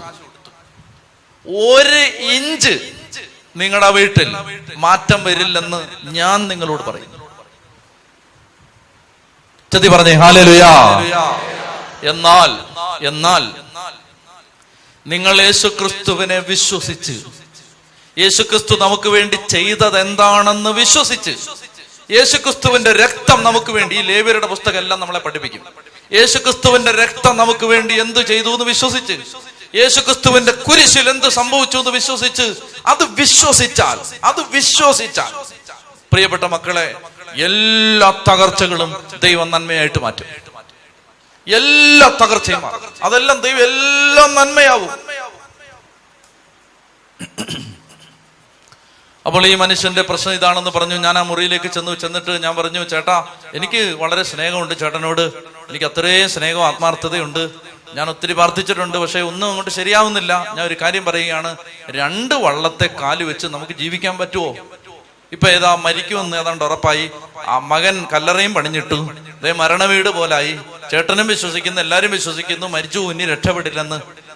മരിച്ചാൽ ആത്മാവെങ്കിലും രക്ഷപ്പെടാൻ വേണ്ടി പറയുകയാണ് എന്ന് അനുദപിച്ച് ഏറ്റുപറഞ്ഞ് കർത്താവിന്റെ അടുത്ത് മാപ്പ് ചോദിക്കണം. എന്നിട്ട് യേശുവിനെ മാത്രം വിളിക്കണം, ബാക്കിയെല്ലാം കളയണം. വാവിട്ട് കരയാൻ തുടങ്ങി ഈ മനുഷ്യൻ.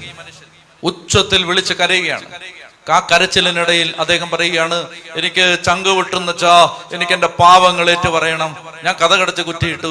ആ മുറിയിൽ ആ മനുഷ്യൻ അദ്ദേഹത്തിന്റെ ജീവിതത്തിൽ ഇങ്ങനെ വന്നുപോയ തെറ്റുകളെല്ലാം ഉറക്കെ വിളിച്ച് കരയാൻ തുടങ്ങി. ഞാൻ വാവുത്തി, അദ്ദേഹം ഹൃദയം പൊട്ടി മരിച്ചു പോയേക്കുമോ എന്ന് ഞാൻ ഭയപ്പെട്ടു. എന്നിട്ട് ഞാൻ പറഞ്ഞു, ഇനി ഒന്നും പറയണ്ട, ഈ കണ്ണുനീര് ധാരാളം മതി, അനുദപിച്ചാ മതി. കർത്താവ് ആത്മാവിനെ നിത്യനാശത്തിൽ നിന്ന് രക്ഷിക്കും, ഈശോ രക്ഷിക്കും, പേടിക്കണ്ട എന്നെല്ലാം പറഞ്ഞ് ആശ്വസിപ്പിച്ച് ആശീർവാദം കൊടുത്ത് പാപമോചനത്തിന്റെ പ്രാർത്ഥന ചൊല്ലി തിരിച്ചുപോയി. തിരിച്ചു പോകുമ്പോ ഞാൻ ആ വീട്ടിലെ മരുമകളോട് പറഞ്ഞു, ഞാൻ വെളുപ്പിനെ 5:30 വരാം, കുർബാനയ്ക്ക് മുമ്പ് വരാം, വന്ന് ഈ മനുഷ്യന് കുർബാന ഞാൻ തരാം. അത് കഴിഞ്ഞ് വിശുദ്ധ കുർബാന ചൊല്ലിക്കഴിഞ്ഞാൽ ഉടനെ എനിക്ക് യാത്രയുണ്ട്, അതുകൊണ്ട് ഞാൻ പിന്നെ കാണില്ല, അതുകൊണ്ട് ഞാൻ വെളുപ്പിനെ വരാം. നീ ഒരു കാര്യം ചെയ്യണം, ഈ വീട് കിടക്കുന്ന കണ്ടോ, ഇത് കന്നാലിത്തൊഴുത്ത് പോലെ കിടക്കുകയല്ലേ, ഇവിടെ വിശുദ്ധ കുർബാനയും കൊണ്ട് വരാൻ പറ്റുമോ? അതുകൊണ്ട് നീ ഇത് വൃത്തിയാക്ക്. നീ ഇതെല്ലാം, അവരെ കുറ്റം പറഞ്ഞിട്ട് കാര്യമില്ല, എല്ലാം ആശുപത്രിയിലൊക്കെ ആയിരുന്നു, വന്നതേ ഉള്ളൂ. അപ്പൊ ഇതെല്ലാം നീ വൃത്തിയാക്ക്, ഇന്ന് നീ ഉറങ്ങണ്ട, ഇന്ന് ഇതെല്ലാം വൃത്തിയാക്ക്, നാളെ കർത്താവ് നിന്റെ വീട്ടിൽ വരും. അപ്പൊ അവള് പറഞ്ഞു, അച്ഛാ ഞാൻ എല്ലാം വൃത്തിയാക്കി ഇട്ടേക്കാന്ന് പറഞ്ഞു. ഞങ്ങൾ ചെന്നിട്ട് പ്രാർത്ഥിച്ചു. പ്രാർത്ഥിക്കുമ്പോ കർത്താവ് ഒരു പ്രേരണ തന്നു. വെളുപ്പിനെ 3 മണിക്ക് എഴുന്നേറ്റ്, കരുണയുടെ മണിക്കൂറാണല്ലോ അത്, കരുണയുടെ മണിക്കൂറിൽ വെളുപ്പിനെ 3 മണിക്ക് എഴുന്നേറ്റ് ഈ കുടുംബത്തിന് വേണ്ടി കരുണ അപേക്ഷിച്ച്, ആ കുടുംബം അനുഭവിച്ചല്ലോ, തെറ്റ് തിരുത്താൻ തയ്യാറായല്ലോ കുടുംബനാഥൻ. അപ്പൊ അദ്ദേഹത്തിന്റെ ഭാഗമൊക്കെ. അപ്പോ നിങ്ങൾ എന്ത് ചെയ്യണം? നിങ്ങൾ ഈ കുടുംബത്തെ സ്നേഹിക്കുന്നുണ്ട്, നിങ്ങൾ ഈ കുടുംബത്തിന് നന്മ ആഗ്രഹിക്കുന്നുണ്ടെങ്കിൽ നിങ്ങൾ ചെയ്യേണ്ടത്, നിങ്ങൾ ഈ കുടുംബത്തിൽ ദൈവത്തിന്റെ കൃപ ഇറങ്ങി വരാൻ വേണ്ടി വെളുപ്പിനെ 3 മണിക്ക് വിശുദ്ധ കുർബാന അർപ്പിച്ച് പ്രാർത്ഥിക്കാൻ പറഞ്ഞു. അപ്പൊ ആ പ്രേരണ അനുസരിച്ച് ഞാൻ ഒരു പേപ്പറിനകത്ത് ഇത് എഴുതി വെച്ചു. അതായത്, കർത്താവെ, ഈ കുടുംബത്തിലുള്ള ഇന്ന ഇന്ന പ്രശ്നങ്ങൾക്ക് ഞങ്ങൾ പരിഹാരം അപേക്ഷിച്ച് ഈ ബലി അർപ്പിക്കുക. 5000 വിശുദ്ധ കുർബാന ഒന്നുമില്ല കേട്ടോ, ഒരു വിശുദ്ധ കുർബാന. വെളുപ്പിനെ 3 മണിക്ക് ഞങ്ങൾ 4 പേരുണ്ട്, 4 പേര് ഒരു ബലി അർപ്പിച്ച് പ്രാർത്ഥിച്ചു. 4 പേരുടെ കയ്യിൽ ഈ പേപ്പറുണ്ട്. അതായത് ബലിയുടെ, അതാണ് ഈ ബലിമൃഗം. അതാണ് ഞാൻ പറയുന്നത്, ബലിമൃഗമാണിത്. എന്താ ബലിമൃഗം? എന്താണ് ഈ ബലിയിൽ സംഭവിക്കേണ്ടത് അതിനെക്കുറിച്ചുള്ള ബോധം, അതാണ് ഈ ബലിമൃഗം. മോശയോട് ദൈവം പറയുകയാണ്, ഇസ്രായേൽ ജനം ആരെങ്കിലും ബലി അർപ്പിക്കാൻ വരുമ്പോ ബലിമൃഗത്തെ കൊണ്ടുവരണം, ചുമ്മാ വരരുത്. ഇന്ന് 11:30 ബലിയർപ്പിക്കും ഈ ആലയത്തിൽ. ഇങ്ങനെ ബലിയർപ്പിക്കുന്ന സമയത്ത് ഈ ആലയത്തിൽ പരിശുദ്ധ കുർബാന അർപ്പിച്ച് പ്രാർത്ഥിക്കുന്ന സമയത്ത് നിങ്ങൾക്ക് ഈ ബലിപീഠത്തിൽ അർപ്പിക്കാൻ ബലിമൃഗം ഉണ്ടാവണം. ഇപ്പൊ ഞങ്ങൾ 4 പേരുടെ കയ്യില് ഈ പേപ്പറിൽ ഇത് എഴുതി വെച്ചിരിക്കുകയാണ്. കർത്താവെ, ഈ കുടുംബത്തിലെ ഇന്ന ഇന്ന മേഖലകൾക്ക് പരിഹാരം തരണം, ആ കുടുംബത്തോട് കരുണയാവണം. അങ്ങനെ സഭയെ പ്രാർത്ഥിക്കാം.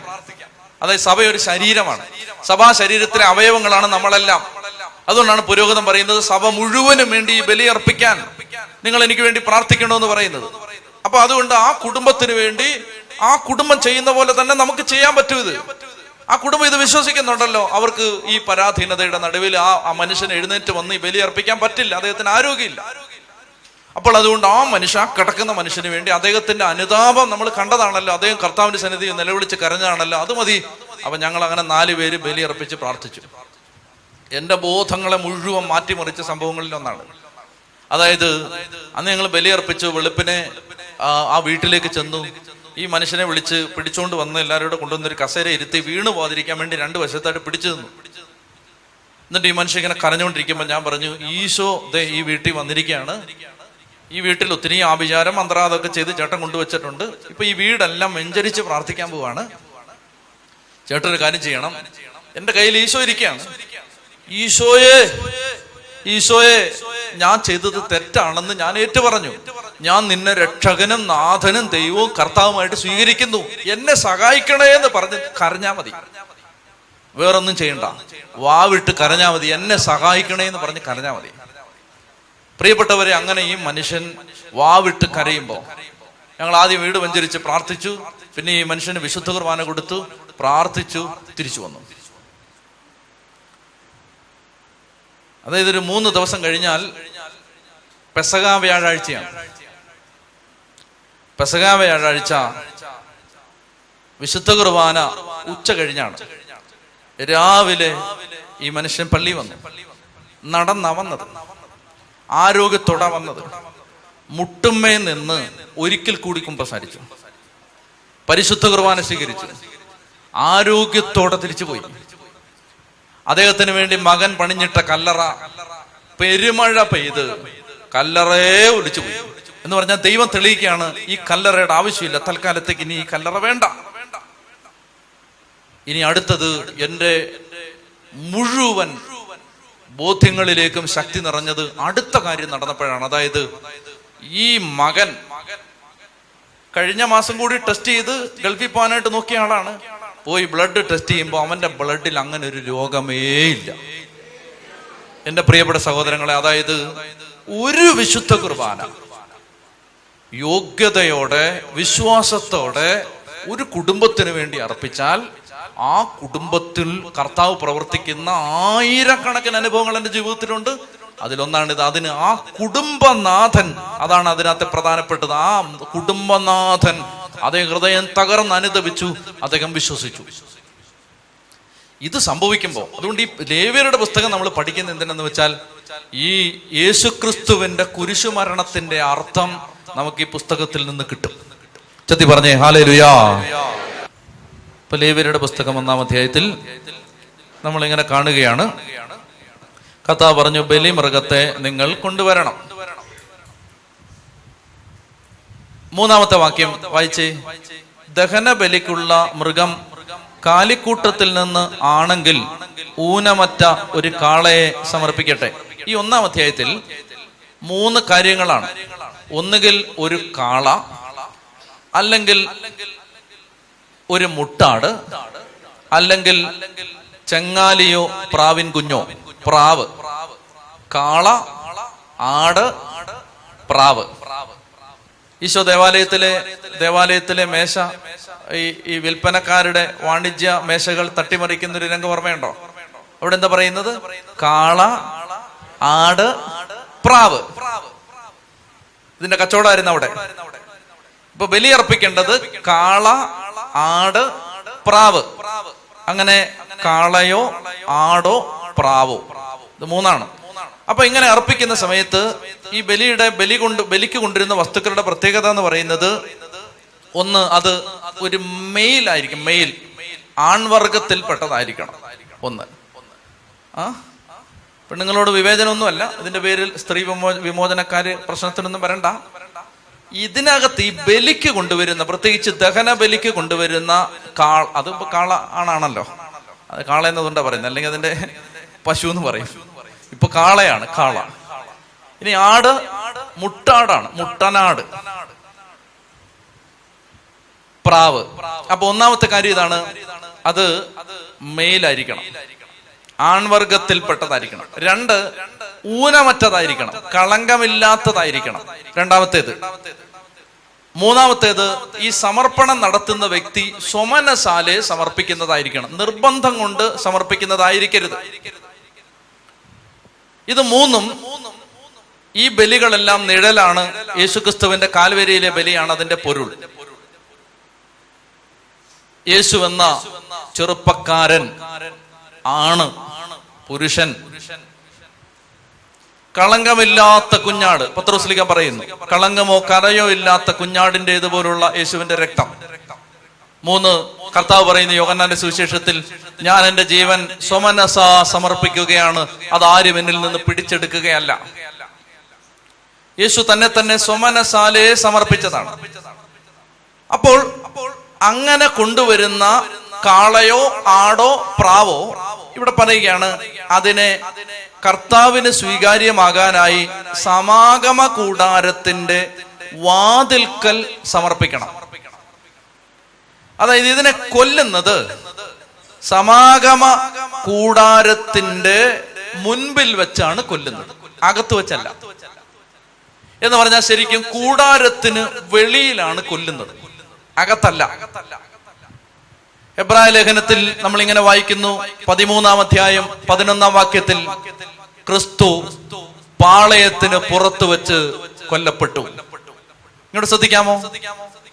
ജെറുസലേം പട്ടണത്തിന്റെ വെളിയിലായിരുന്നു കാൽവരി, അത് പാളയത്തിന് വെളിയിലാണ്. ആടിനെ കൊല്ലുന്നത്, കാളയെ കൊല്ലുന്നത്, ഈ പ്രാവിനെ കൊല്ലുന്നത് പാളയത്തിന് വെളിയിലാണ്, പാളയത്തിന് വെളിയിലാണ്. അതുകൊണ്ടാണ് ജെറുസലേം സിറ്റിയുടെ പുറത്താണ് യേശു കൊല്ലപ്പെടുന്നത്, അകത്തല്ല. സിറ്റിക്കകത്തല്ല, സിറ്റിക്ക് വെളിയിലാണ്. സിറ്റി ഗേറ്റിന്റെ വെളിയിലാണ് യേശു കൊല്ലപ്പെടുന്നത്. പാളയത്തിന് പുറത്താണ് ദഹനബലിക്കുള്ള കാളയെ, ആടിനെ, പ്രാവിനെ കൊല്ലേണ്ടത്. അവൻ ബലിമൃഗത്തിന്റെ തലയിൽ കൈവക്കണം. അതായത് ഈ കാളയെ കൊണ്ടുവന്നിട്ട്, ആടിനെ കൊണ്ടുവന്നിട്ട്, പ്രാവിനെ കൊണ്ടുവന്നിട്ട്, എന്തിനാണ് ഈ 3 ഡിവിഷൻ? ഏറ്റവും കാശുള്ളവൻ കാളയെ കൊടുക്കണം, കുറച്ച് പൈസ കുറവുള്ളവൻ ആടിനെ, ഒട്ടും പൈസ ഇല്ലാത്തവൻ പ്രാവിനെ. പ്രാവ് ഇഷ്ടം പോലെ അതിലെല്ലാം പറഞ്ഞു നടപ്പുണ്ട്, പിടിച്ചാൽ മതി, ഫ്രീ ആണ്. ആടിന് കുറച്ച് പൈസ കൊടുക്കേണ്ടി വരും, കാളയ്ക്ക് നല്ല കാശാവും. അപ്പൊ ഓരോരുത്തരുടെയും കപ്പാസിറ്റി അനുസരിച്ച് ബലി അർപ്പിക്കണം എന്നാണ് അതിന്റെ ധ്വനി. അപ്പോൾ ഇവിടെ കാളയെ കൊണ്ടുവന്നാലും ആടിനെ കൊണ്ടുവന്നാലും പ്രാവിനെ കൊണ്ടുവന്നാലും അതിന്റെ മീതെ, അതിന്റെ തലയിൽ ഈ കൊണ്ടുവരുന്ന ആള് കൈവച്ചിട്ട് തന്റെ പാപം, തന്റെ പോരായ്മ, തന്റെ ബലഹീനത അതിന്റെ മേൽ ചുമത്തുകയാണ്. എന്നിട്ട് ഈ കൊണ്ടുവന്ന വ്യക്തിയുടെ സ്ഥാനത്ത് ഈ കാളയെ, ആടിനെ, പ്രാവിനെ ബലി കഴിക്കുകയാണ്. അപ്പൊ അതിന്റെ അർത്ഥം എന്താണ്? ആരാണ് ബലിയാവുന്നത്? ഞാൻ തന്നെയാണ് ബലിയാവുന്നത്. എന്റെ സ്ഥാനത്ത് ഈ കാള, ഈ ആട്, ഈ പ്രാവ് എന്റെ സ്ഥാനത്ത് ബലിയായിട്ട് മാറുകയാണ്. അതാണ് അതിന്റെ ധ്വനി. ശ്രദ്ധിക്കുക. സ്നാപക യോഹന്നാൻ യേശുവിനെ കുറിച്ച് പറഞ്ഞു, ഇതാ ലോകത്തിന്റെ പാപം ചുമക്കുന്ന ദൈവത്തിന്റെ കുഞ്ഞാട്. യേശുക്രിസ്തു എന്ന ഈ ആടിന്റെ മേൽ, അല്ലെങ്കിൽ യേശുക്രിസ്തുവിന്റെ പ്രതീകമായ ഈ കാളയുടെ മേൽ, യേശുക്രിസ്തുവിന്റെ പ്രതീകമായ ഈ പ്രാവിന്റെ മേൽ ലോകത്തിന്റെ പാപം ചുമത്തപ്പെട്ടു. ഇവിടെ ഈ ബലി അർപ്പിക്കാൻ വരുന്ന ആള്, അയാളുടെ പാപം ഈ കാളയുടെ മേൽ, ആടിന്റെ മേൽ, പ്രാവിന്റെ മേൽ പകർന്നു കൊടുത്തതുപോലെ ലോകം മുഴുവന്റെയും പാപം യേശുക്രിസ്തുവിന്റെ മേൽ ചുമത്തപ്പെട്ടു. ഗത്സമൻ തോട്ടത്തിൽ വെച്ച് ഈശോ പ്രാർത്ഥിക്കുന്ന സമയത്ത് അവന്റെ രക്തധമനികൾ പൊട്ടി രക്തം വേർപ്പായിട്ട് പുറത്തു വരുന്നുണ്ട്. അത് വൈദ്യശാസ്ത്രം പറയുന്നതനുസരിച്ച് ഒരു മനുഷ്യന് സഹിക്കാൻ പറ്റുന്നതിന്റെ അങ്ങേയറ്റത്തെ വേദന വരുമ്പോഴാണ് അങ്ങനെ രക്തധമനികൾ പൊട്ടി രക്തം പുറത്തു വരുന്നത്. വേർപ്പ് തുള്ളികൾ പോലെ അവന്റെ ചോര വെളി വരികയാണ്. എന്താ കാരണം എന്നറിയാമോ? അത് കാരണം ഇതാണ്, ലോകം മുഴുവന്റെയും പാപം, ലോകം മുഴുവന്റെയും പാപം ഈ വ്യക്തിയുടെ മേൽ ചുമത്തപ്പെട്ടു. അത് അവന് താങ്ങാൻ പറ്റുന്നതിന്റെ അപ്പുറമാണ്. യേശുവിന് താങ്ങാൻ പറ്റുന്നതിന്റെ അപ്പുറം. യേശു എന്ന് പറയുന്ന പൂർണ്ണ മനുഷ്യനായിട്ടാണല്ലോ യേശു ഇത് അനുഭവിക്കുന്നത്. ദൈവപുത്രനാണ്, ദൈവമാണ്, പക്ഷേ സഹനമെല്ലാം പൂർണ്ണ മനുഷ്യനായിട്ടാണ് യേശു അനുഭവിക്കുന്നത്. അങ്ങനെ ആ സഹനത്തിന്റെ തീവ്രതയിൽ യേശു അത് അനുഭവിക്കുകയാണ്, ലോകത്തിന്റെ മുഴുവൻ പാപവും. നമ്മുടെ ഒരാളുടെ പാപത്തിന്റെ ഗ്രാവിറ്റി പോലും നമുക്ക് താങ്ങാൻ പറ്റുന്നില്ല. അപ്പൊ ഈ ലോകം മുഴുവന്റെയും പാപം യേശുവിന്റെ മേൽ ചുമത്തപ്പെട്ടു. അതാണ് ഈ സമാഗമ കൂടാരത്തിന്റെ വാതിക്കൽ വെച്ച് ആടിന്റെ മേൽ കൈവച്ചു. അപ്പൊ ഈ ലോകത്തിന്റെ മുഴുവൻ പാപവും യേശുവിന്റെ മേൽ ചുമത്തപ്പെട്ടു. എന്നിട്ടാണ് കർത്താവ് ആ പാപവുമായി കാൽവരി കുരിശിലേക്ക് പോകുന്നത്. അവൻ ബലിമൃഗത്തിന്റെ തലയിൽ കൈവെക്കണം. അത് അവന്റെ പാപങ്ങളുടെ പരിഹാരത്തിനായി സ്വീകരിക്കപ്പെടും. അവൻ കർത്താവിന്റെ മുൻപിൽ വെച്ച് കാളക്കുട്ടിയെ കൊല്ലണം. അഹറോന്റെ പുത്രന്മാരായ പുരോഹിതന്മാർ അതിന്റെ രക്തമെടുത്ത് സമാഗമ കൂടാരത്തിന്റെ വാതിൽക്കലുള്ള ബലിപീഠത്തിന് ചുറ്റും തളിക്കണം. ഞാനത് കുറച്ചുകൂടെ കഴിഞ്ഞിട്ട് പിന്നീട് വിശദീകരിക്കും. ഈ രക്തം 7 തവണയാണ് തളിക്കുന്നത്. യേശുവിന്റെ രക്തം 7 തവണയാണ് വീഴുന്നത്. ഞാൻ പിന്നെ പറഞ്ഞുതരാം. ഇപ്പോ ഇത് നമ്മൾ അവിടുന്ന് അല്പം മുന്നോട്ട് പോകേണ്ടതുള്ളത് പിന്നീട് നമുക്ക് വിശദീകരിക്കാം. രക്തം തളിക്കുന്നത് വേറൊരു ഭാഗമുണ്ട്. അതുകൊണ്ട് അവൻ കർത്താവിന്റെ മുമ്പിൽ വെച്ച് കാളക്കുട്ടിയെ കൊല്ലണം. അഹറോന്റെ പുത്രൻ, നിങ്ങൾ വായിക്കുന്നില്ലേ? വായിക്കേ. അഹറോന്റെ പുത്രന്മാരായ പുരോഹിതന്മാർ അതിന്റെ രക്തം എടുത്ത് സമാഗമ കൂടാരത്തിന്റെ വാതിൽക്കലുള്ള ബലിപീഠത്തിന് ചുറ്റും തളിക്കണം. അതിനുശേഷം ബലിമൃഗത്തെ തോലുരിഞ്ഞ് കഷണങ്ങളായി മുറിക്കണം. ഇങ്ങോട്ട് നോക്ക്. ഈശോ കുരിശിൽ നിൽക്കുന്ന സമയത്ത് അവർ അവന്റെ വസ്ത്രങ്ങൾ ഒന്നൊന്നായി ഉരിഞ്ഞെടുത്തു. അതാണ് ഈ തോലുരിയല്. ചമ്മട്ടി അടിയേറ്റ യേശുവിന്റെ ശരീരം, ആ ശരീരത്തോട് വസ്ത്രങ്ങൾ ഒട്ടിപ്പിടിച്ച് അവന്റെ ശരീരവും അവന്റെ വസ്ത്രങ്ങളും ഈ രക്തം കൊണ്ട് ഒന്നായി മാറിയിട്ടാണ് അവനെ കാൽവരി കുരിശിൽ വെച്ച് അവർ അവന്റെ വസ്ത്രം വലിച്ചു കീറുമ്പോ അവന്റെ തോലുരിഞ്ഞായി വരുന്നേ. മനസ്സിലാവുന്നുണ്ടോ? ആ അൺസ്കിന്നിങ് സത്യത്തില് ഇതാണ്. ഈ ബലിമൃഗത്തിന്റെ തോല് ഉരിയണം. എന്നിട്ട് ഇതിനകത്ത് വളരെ ഇൻട്രസ്റ്റിംഗ് ആയ ഒരു കാര്യമുണ്ട്. ഈ ദഹനബലിക്ക് ഉപയോഗിക്കുന്ന കാളയുടെ, ആടിന്റെ തോലുരിഞ്ഞിട്ട് ആ തോല് ബലി കഴിക്കില്ല. അത് പുരോഹിതന്മാർക്ക് എടുക്കാറുണ്ട്. പുരോഹിതന്മാർക്ക് ആ തോല്, ഇപ്പൊ ആടിന്റെ ആ തോല് പുരോഹിതന്മാർക്ക് ഉദാഹരണത്തിന് വസ്ത്രം ഉണ്ടാക്കാൻ എടുക്കാം. അവർ അവന്റെ വസ്ത്രങ്ങൾ അവർ കുറിയിട്ട് ചിട്ടിയിട്ടെടുത്തു എന്നൊക്കെ പറയുന്നില്ലേ? ഇതൊക്കെ ഞാൻ പറയുന്നത്, ഇവിടെ പറയുന്നത് ലിറ്ററലി യേശുവിൽ നിറവേറിയിട്ടുണ്ട്.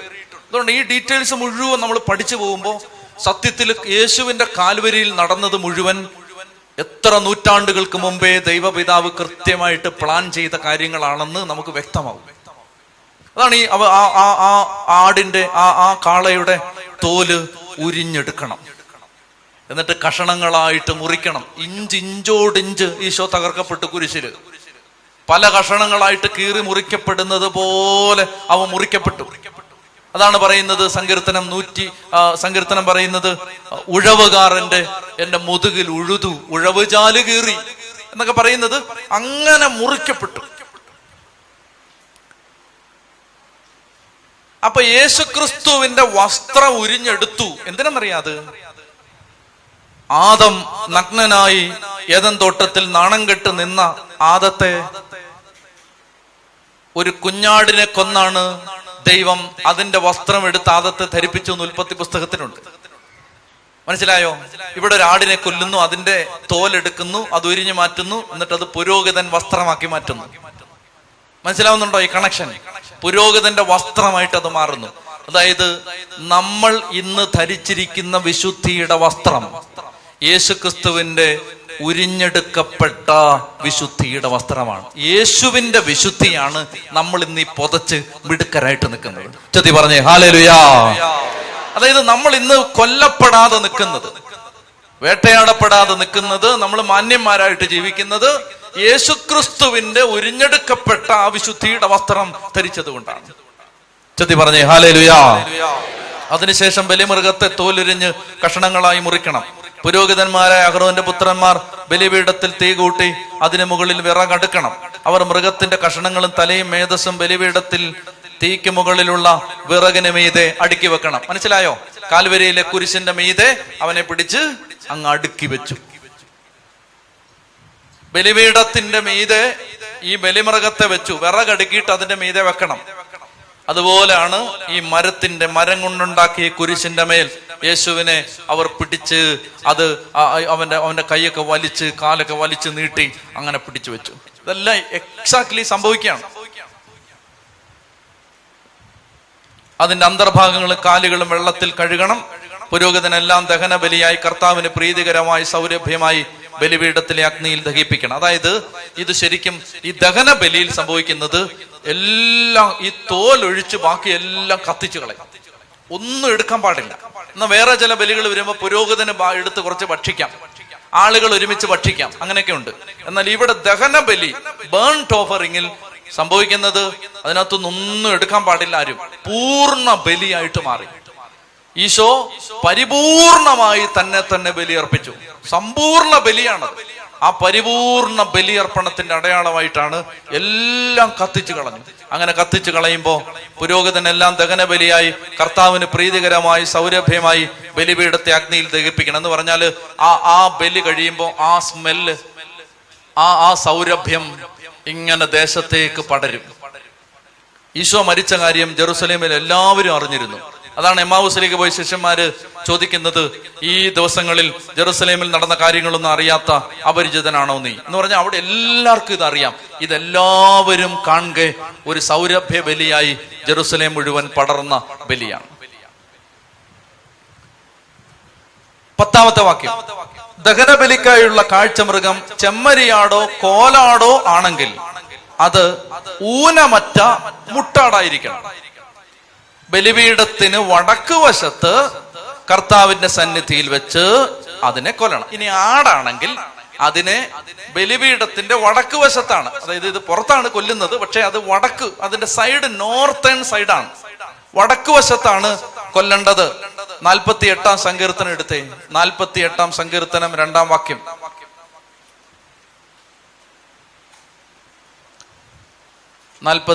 സങ്കീർത്തനം 2-ാം വാക്യം. അങ്ങ് ഉയർന്നു മനോഹരമായ അവിടുത്തെ വിശുദ്ധഗിരി ഭൂമി മുഴുവന്റെയും സന്തോഷമാണ്. അങ്ങ് വടക്കുള്ള സിയോൻ പർവ്വതം ഉന്നതനായ രാജാവിന്റെ നഗരമാണ്. ഇങ്ങോട്ട് ശ്രദ്ധിച്ച്, അതായത് ജെറുസലേമിന്റെ വടക്കായിരുന്നു സിയോൻ പർവ്വതം, കാൽവരി മല. മനസ്സിലായോ? അതാണ് ഈ ആടിനെ വടക്ക് വശത്തിട്ട് കൊല്ലണം. ഈ ആട് ജെറുസലേം നഗരത്തിന്റെ വടക്ക് വശത്താണ് സിയോൻ മല, സിയോൻ കുന്ന്, സിയോൻ പർവ്വതം എന്ന് പറഞ്ഞാൽ കാൽവരി മല, ഗാഗുൽത്ത. അത് ജെറുസലേമിന്റെ നോർത്തേൺ സൈഡാണ്. അതാണ് ഇവിടെ പറയുന്നത്, അതിനെ വടക്ക് വശത്തിട്ട് കൊല്ലണം. അതിന്റെ രക്തം, ഇനി അതെല്ലാം പഴയ പോലെ തന്നെ, അതിന്റെ രക്തം അഹരോന്റെ പുത്രന്മാരായ പുരോഹിതന്മാർ ബലിപീഠത്തിന് ചുറ്റും തളിക്കണം. അതിന്റെ തലയും മേധസ്സും ഉൾപ്പെടെ കഷണങ്ങളായി മുറിക്കണം. വായിച്ചു നിങ്ങൾ. പുരോഹിതന്മാർ അവ ബലിപീഠത്തിൽ തീക്ക് മുകളിലുള്ള വിറകിന്മേൽ അടുക്കി വെക്കണം. എന്നാൽ അതിന്റെ അന്തർഭാഗങ്ങളും കാലുകളും വെള്ളം കൊണ്ട് കഴുകണം.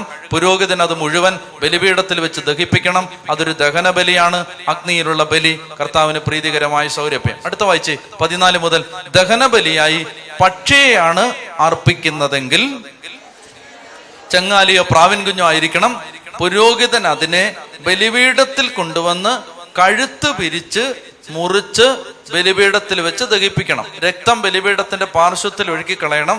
അതിന്റെ ആമാശയവും തൂവലുകളും ബലിപീഠത്തിന്റെ കിഴക്ക് വശത്ത് ചാരം ശേഖരിക്കുന്ന സ്ഥലത്ത് ഇടണം.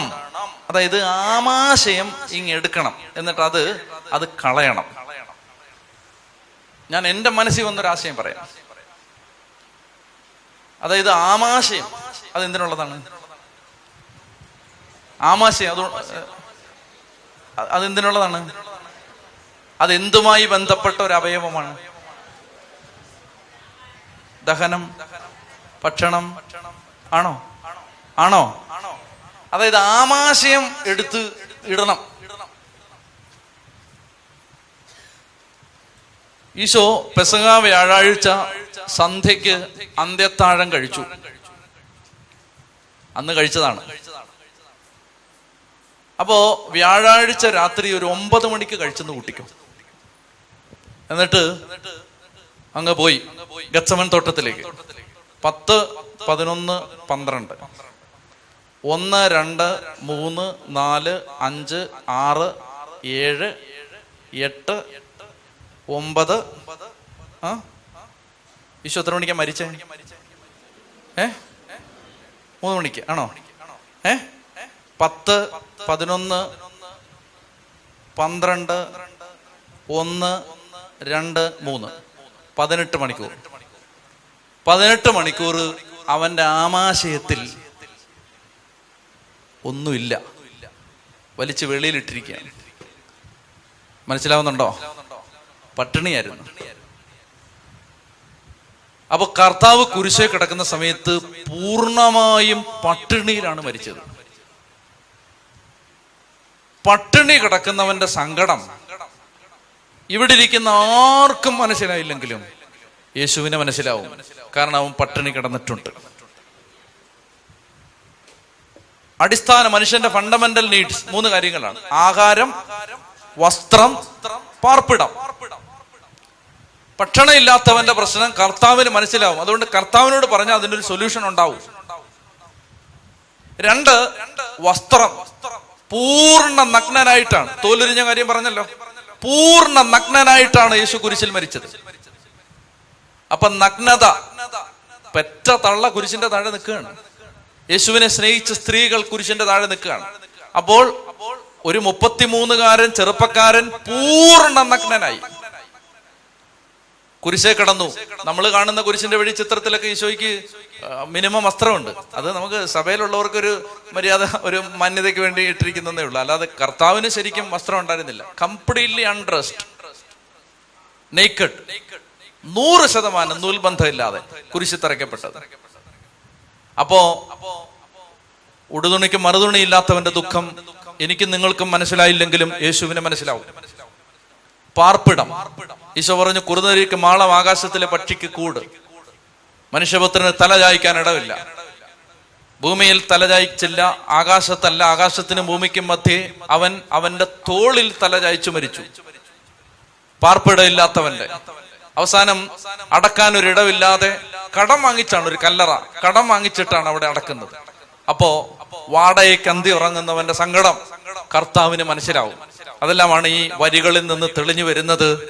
ആമാശയം വലിച്ച് വെളിയിലിടണം എന്ന് പറഞ്ഞാൽ ശരിക്കും പട്ടിണി കിടന്നാണ് കർത്താവ് കുരിശിൽ മരിച്ചത് എന്നൊരു വ്യാഖ്യാനം വേണേ പറയാം. ഇനി 17-ാമത്തെ വാക്യം, അതിന്റെ ചിറകുകളിൽ പിടിച്ച് വലിച്ചു കീറണം. ഇങ്ങോട്ട് നോക്കിയേ, ഇത് പ്രാവാണ് കേട്ടോ. പ്രാവിനെ 2 ചിറകിലും പിടിച്ച് ഇങ്ങനെ വലിച്ചു കീറിയാൽ ആ ബോഡി ലാംഗ്വേജ് മനസ്സിലായോ? മനസ്സിലായോ? ഒരു പ്രാവിനെ ഇങ്ങനെ പിടിച്ച് വലിച്ചു കീറുകയാണ്. കംപ്ലീറ്റ് ആയിട്ട് വേർപെടുത്താൻ പാടില്ല, കീറണം. പക്ഷെ കംപ്ലീറ്റ് ആയിട്ട് സെപ്പറേറ്റ് ചെയ്യരുത്, അങ്ങനെ നിയമം.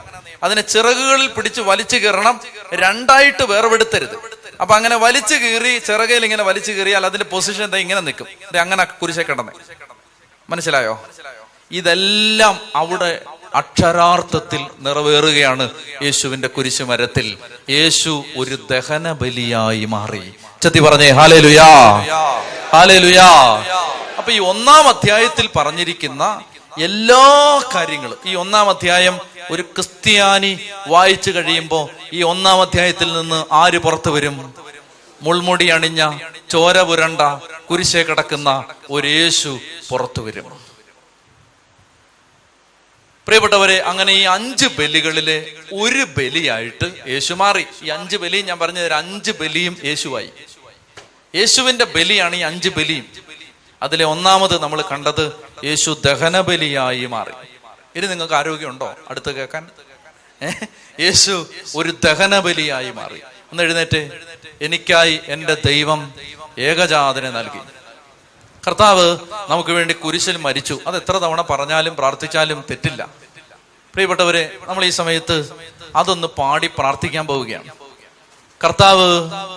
കർത്താവ് എനിക്ക് വേണ്ടി സ്വന്തം പുത്രനെ ബലിയാക്കി മാറ്റി. ഞാൻ ചൊല്ലിത്തരുന്ന പ്രാർത്ഥന നിങ്ങൾ ഏറ്റുചൊല്ലണം. വിശ്വാസത്തോടെ ഈ പ്രാർത്ഥന ഏറ്റുചൊല്ലുമ്പോൾ യേശുക്രിസ്തുവിന്റെ രക്ഷ നിങ്ങളുടെ കുടുംബത്തിലേക്ക് ഇറങ്ങി വരും എന്ന് തിരുസഭ പഠിപ്പിക്കുന്ന ആ പ്രബോധനം വിശ്വസിച്ചുകൊണ്ട് ഇപ്പോൾ നമ്മൾ ലോകമെമ്പാടുമുള്ള എല്ലാ അടിമത്തത്തിൽ കിടക്കുന്ന മക്കൾക്കും വേണ്ടി യേശുവിലുള്ള വിശ്വാസം ഇപ്പോൾ ഏറ്റുപറയുകയാണ്. മാതാവ് പ്രത്യക്ഷപ്പെട്ട, ഫാത്തിമയിൽ മാതാവ് പ്രത്യക്ഷപ്പെട്ടപ്പോ മാലാഖ വന്ന് കുട്ടികൾക്ക് നൽകിയ ദർശനം ഇങ്ങനെയായിരുന്നു. അങ്ങനെ ഒരു വെളിപ്പെടുത്തൽ കൊടുത്തു. ആ വെളിപ്പെടുത്തൽ ഇതാണ്. മാലാഖ പറയുകയാണ്, നിങ്ങൾ ഇങ്ങനെ പ്രാർത്ഥിക്കണം: ദൈവമേ, ഞങ്ങളങ്ങേ ആരാധിക്കുന്നു, ഞങ്ങളങ്ങേ സ്നേഹിക്കുന്നു, ഞങ്ങളങ്ങയിൽ വിശ്വസിക്കുന്നു, ഞങ്ങളങ്ങയിൽ ആശ്രയിക്കുന്നു.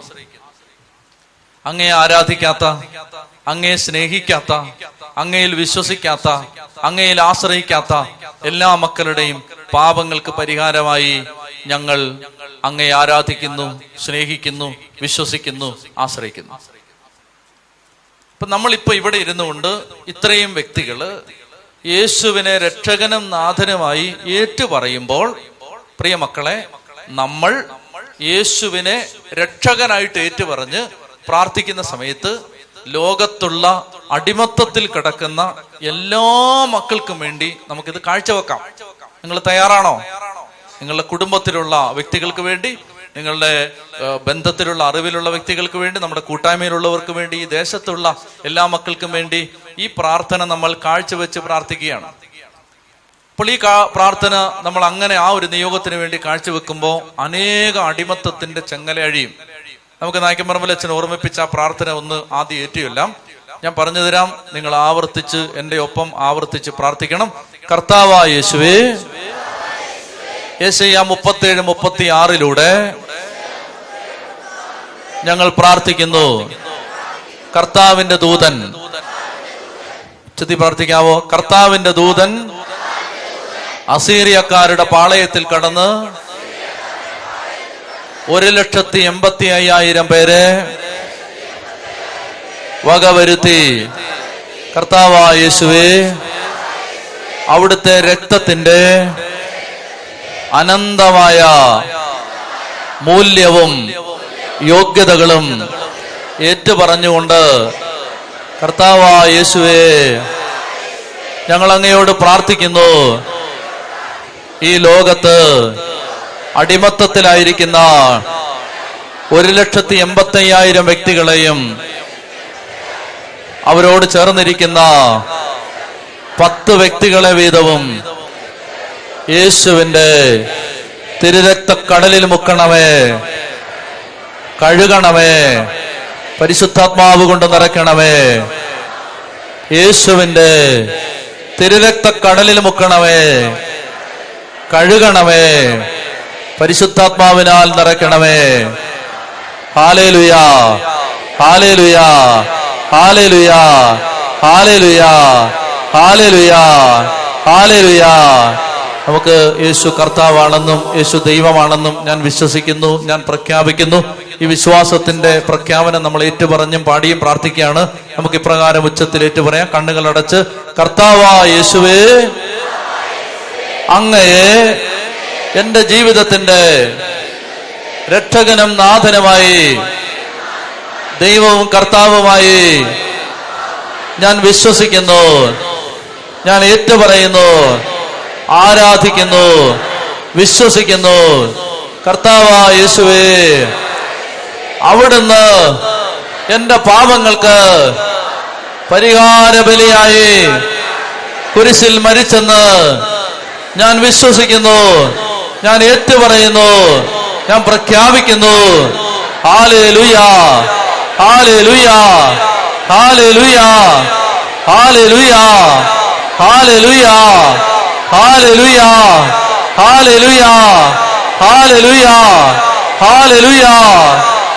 കരങ്ങൾ ഉയർത്തി ഹൃദയം തുറന്ന് കർത്താവിനെ സ്തുതിക്കുകയാണ്. ആരും ആരെയും ശ്രദ്ധിക്കാതെ എല്ലാം മറന്ന് സ്തുതിക്കട്ടെ. ഹല്ലേലൂയ, ഹല്ലേലൂയ, ഹല്ലേലൂയ, ഹല്ലേലൂയ, ഹല്ലേലൂയ, ഹല്ലേലൂയ, ഹല്ലേലൂയ, ഹല്ലേലൂയ, ഹല്ലേലൂയ, ഹല്ലേലൂയ. സ്തുതിക്കട്ടെ, ശക്തിയോടെ സ്തുതിക്കട്ടെ, ശക്തിയോടെ സ്തുതിക്കട്ടെ. ഹല്ലേലൂയ. യേശുവേ, ആരാധന, ആരാധന, ആരാധന, ആരാധന, ആരാധന, ആരാധന, ആരാധന, ആരാധന. ശക്തിയോടെ സ്തുതിക്കട്ടെ, ഉച്ചത്തിൽ വിളിക്കുന്നു യേശുവേ, യേശുവേ, യേശുവേ.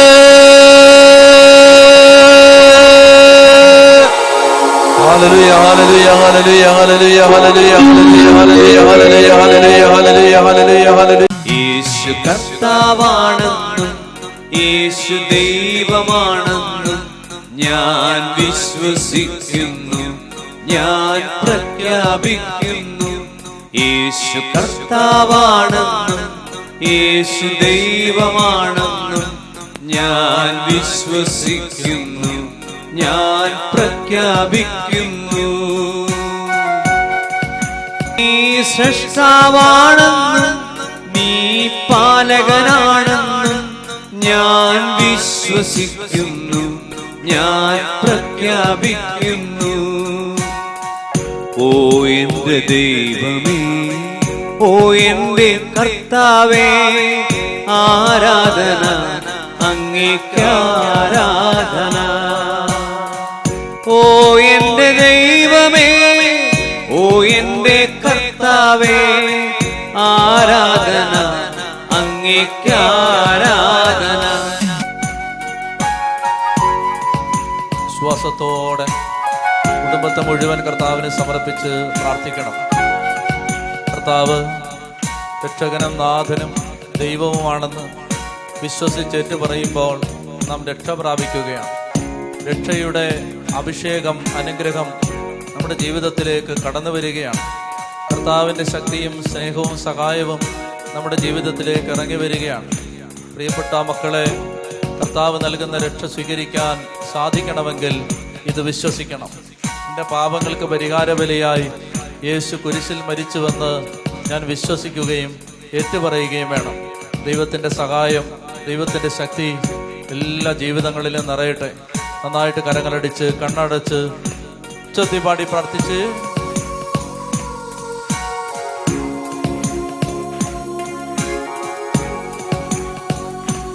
നീ അധിപതിയാണെന്നും നീ ഉടയവനാണെന്നും ഞാൻ വിശ്വസിക്കുന്നു, ഞാൻ പ്രഖ്യാപിക്കുന്നു. നീ അധിപതിയാണെന്നും നീ ഉടയവനാണെന്നും ഞാൻ വിശ്വസിക്കുന്നു, ഞാൻ പ്രഖ്യാപിക്കുന്നു. ഓ എന്റെ ദൈവമേ, ഓ എന്റെ കർത്താവേ, ആരാധന, അങ്ങേക്ക് ആരാധന. ഓ എന്റെ ദൈവമേ, ഓ എന്റെ കർത്താവേ, ആരാധന, അങ്ങേക്ക് ആരാധന. യേശു കർത്താവാണെന്നും യേശു ദൈവമാണെന്നും ഞാൻ വിശ്വസിക്കുന്നു, ഞാൻ പ്രഖ്യാപിക്കുന്നു. യേശു കർത്താവാണെന്നും യേശു ദൈവമാണെന്നും ഞാൻ വിശ്വസിക്കുന്നു, ഞാൻ പ്രഖ്യാപിക്കുന്നു. യേശുവേ രക്ഷകാ, കർത്താവേ നാഥനേ, യേശുവേ രക്ഷകാ, കർത്താവേ നാഥനേ. യേശു കർത്താവാണെന്നും യേശു ദൈവമാണെന്നും ഞാൻ വിശ്വസിക്കുന്നു, ഞാൻ പ്രഖ്യാപിക്കുന്നു. യേശു കർത്താവാണെന്നും യേശു ദൈവമാണെന്നും ഞാൻ വിശ്വസിക്കുന്നു, ഞാൻ പ്രഖ്യാപിക്കുന്നു. ശാന്തമായിട്ടിരുന്നേ. പ്രിയപ്പെട്ടവരെ, നന്നായിട്ട് നിങ്ങളിത് ശ്രദ്ധിച്ച് മനസ്സിലാക്കുക. ഇപ്പോൾ നമ്മൾ അർപ്പിക്കുന്ന ഈ ബലി അർപ്പണം കാൽവരി കുരിശിൽ യേശുക്രിസ്തു അർപ്പിച്ച ആ ബലി, അതേ ബലി 2018 ഡിസംബർ 22 നമ്മുടെ ജീവിതത്തിൽ ഇന്ന് അത് സംഭവിക്കുകയാണ്. ആ ബലിയുടെ മുഴുവൻ യോഗ്യതകളും നമ്മുടെ ജീവിതത്തിലേക്ക് വരികയാണ്.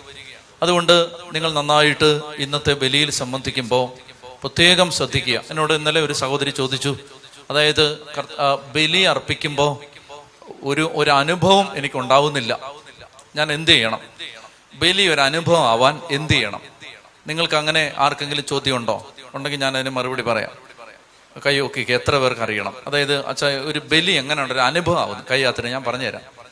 ബലി അനുഭവം ആവണമെങ്കിൽ ഈ ബലിയിൽ നിന്ന് ഒരനുഭവവും പ്രതീക്ഷിക്കരുത്. ബലി അനുഭവം ആവും, അതാണ് ഉത്തരം. ബലി അനുഭവം ആവണമെങ്കിൽ ഈ ബലിയിൽ നിന്ന് ഒരു വൈകാരിക അനുഭൂതികളും പ്രതീക്ഷിക്കരുത്. ബലി അനുഭവം ആവും. ഇത് ബലിയാണെന്ന് വിശ്വസിക്കണം. അതായത് ഞാൻ വേദന സഹിച്ച് യേശുവിന് എൻ്റെ ജീവിതം ബലി അർപ്പിക്കുകയാണ്. യേശുവിനോട് ചേർന്ന് ഞാൻ ബലി അർപ്പിക്കുകയാണ്. യേശു ബലിയർപ്പിച്ചപ്പോൾ, നന്നായിട്ട് ശ്രദ്ധിക്കണം, യേശു ബലിയർപ്പിച്ചപ്പോൾ ലോകത്തിന് പാപമോചനം കിട്ടി, പൈശാചിക ബന്ധനത്തിൽ നിന്ന് വിമോചനം കിട്ടി, ശാപത്തിൽ നിന്ന് വിമോചനം കിട്ടി. നീ യേശുവിനോട് ചേർന്ന് ബലിയർപ്പിക്കുമ്പോൾ അത് തന്നെ നിന്റെ ജീവിതത്തിൽ സംഭവിക്കും. യേശുവാണ് ഇവിടെ ബലിയർപ്പിക്കുന്നത്. അച്ഛനും നമ്മളും യേശുവിനോട് ചേർന്ന് പിതാവായ ദൈവത്തിന് ബലിയർപ്പിക്കുകയാണ്. അപ്പോൾ ഈ ദിവസം നമ്മൾ ബലിയർപ്പിക്കുന്ന സമയത്ത് നമ്മളിത് ബലിയാണെന്ന് അംഗീകരിച്ച് ഏറ്റുപറഞ്ഞ് ബലിയിൽ സംബന്ധിക്കുകയാണ്. ഇത് ബലിയാണ്. 1 മണിക്കൂർ കർത്താവിനോടുകൂടി നമ്മൾ ഗെത്സമൻ തോട്ടത്തിൽ ഉണർന്നിരിക്കുകയാണ്. അത് ഈശോ ചോദിക്കുന്നില്ലേ, നിങ്ങൾക്ക് 1 മണിക്കൂർ എൻ്റെ ഒപ്പം ഉണർന്നിരിക്കാൻ പറ്റില്ലേ? അവർ വളരെ ക്ഷീണിതരായിരുന്ന അവർ ഉറങ്ങിപ്പോയി. ഇപ്പോൾ കർത്താവ് നമ്മളോട് ചോദിക്കുകയാണ്, മക്കളെ, ഈ കുരിശ് ഞാൻ ചുമന്നോളാം, നിന്റെ കുരിശ് ഞാൻ ഏറ്റെടുത്തോളാം, നിന്റെ സഹനങ്ങൾ ഞാൻ ഏറ്റെടുത്തോളാം, നിനക്ക് വേണ്ടി ഞാൻ ബലിയായിക്കൊള്ളാം. നീ 1 മണിക്കൂർ എൻ്റെ ഒപ്പം എന്നോടൊന്ന് സഹകരിച്ച് എന്നെ ഒന്ന് സ്നേഹിച്ച് ഇവിടെ നിൽക്കാമോ? ഇത്രയാണ് ഈശോ ചോദിക്കുന്നത്. ഇതാണ് ചോദിക്കുന്നത്. അപ്പൊ അതുകൊണ്ട് ഇന്ന് ഈ ബലി അർപ്പിക്കുന്ന സമയത്ത് നമുക്ക് യേശുക്രിസ്തുവിനോട് ചേർന്ന് യേശുക്രിസ്തുവിന്റെ ബലിയിൽ വേദന സഹിച്ച് നമുക്ക് ഈ ബലി അർപ്പിക്കാം. വേദനയോടെ നമ്മൾ ഈ ബലി അർപ്പിക്കാം. അങ്ങനെ ബലി അർപ്പിക്കുമ്പോൾ നമ്മൾ ദഹന ബലി കണ്ടു. ലേവ്യരുടെ പുസ്തകം 1-ാം അധ്യായത്തിൽ ആ ദഹന ബലി യേശുക്രിസ്തുവാണെന്ന് നമുക്ക് മനസ്സിലായി. ആ കാള, ആ കുഞ്ഞാട്, ആ പ്രാവ് യേശുക്രിസ്തുവാണെന്ന് നാം തിരിച്ചറിഞ്ഞു. നമ്മൾ ഇന്ന് ആ യേശുവിനോട് ചേർന്ന് ബലി അർപ്പിക്കുകയാണ്. ഞാൻ ആ നേരത്തെ സൂചിപ്പിച്ചതുപോലെ നമുക്ക് നിങ്ങളുടെ ജീവിതത്തിൽ ബലി മൃഗം ഉണ്ടാവണം. ഇനിയിപ്പോ ഒരു 3-4 മിനിറ്റ് സ്വസ്ഥമായിട്ടിരുന്ന് എണ്ണി പറയണം കർത്താവിനോട്, കർത്താവേ, ഇന്ന് ഈ ബലിപീഠത്തിൽ ഞാൻ ഇത് ബലി അർപ്പിക്കുന്നു. എന്റെ കുടുംബത്തിലെ ഒരിക്കലും വിട്ടുമാറാത്ത വഴക്ക് ഞാൻ ബലി അർപ്പിക്കുന്നു. എന്റെ ശരീരത്തിൽ നിന്ന് മാറാത്ത ഈ വേദന ഞാൻ ബലി അർപ്പിക്കുന്നു. എന്റെ കുടുംബത്തിലെ സാമ്പത്തിക പരാധീനത, ദാരിദ്ര്യം ഞാൻ ബലി അർപ്പിക്കുന്നു.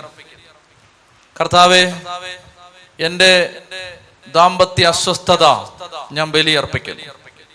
കർത്താവേ, എന്റെ മക്കളെ കുറിച്ചുള്ള ഭാരം, ആകുലത ഞാൻ ബലി അർപ്പിക്കുന്നു. ബലിമൃഗമാണ്.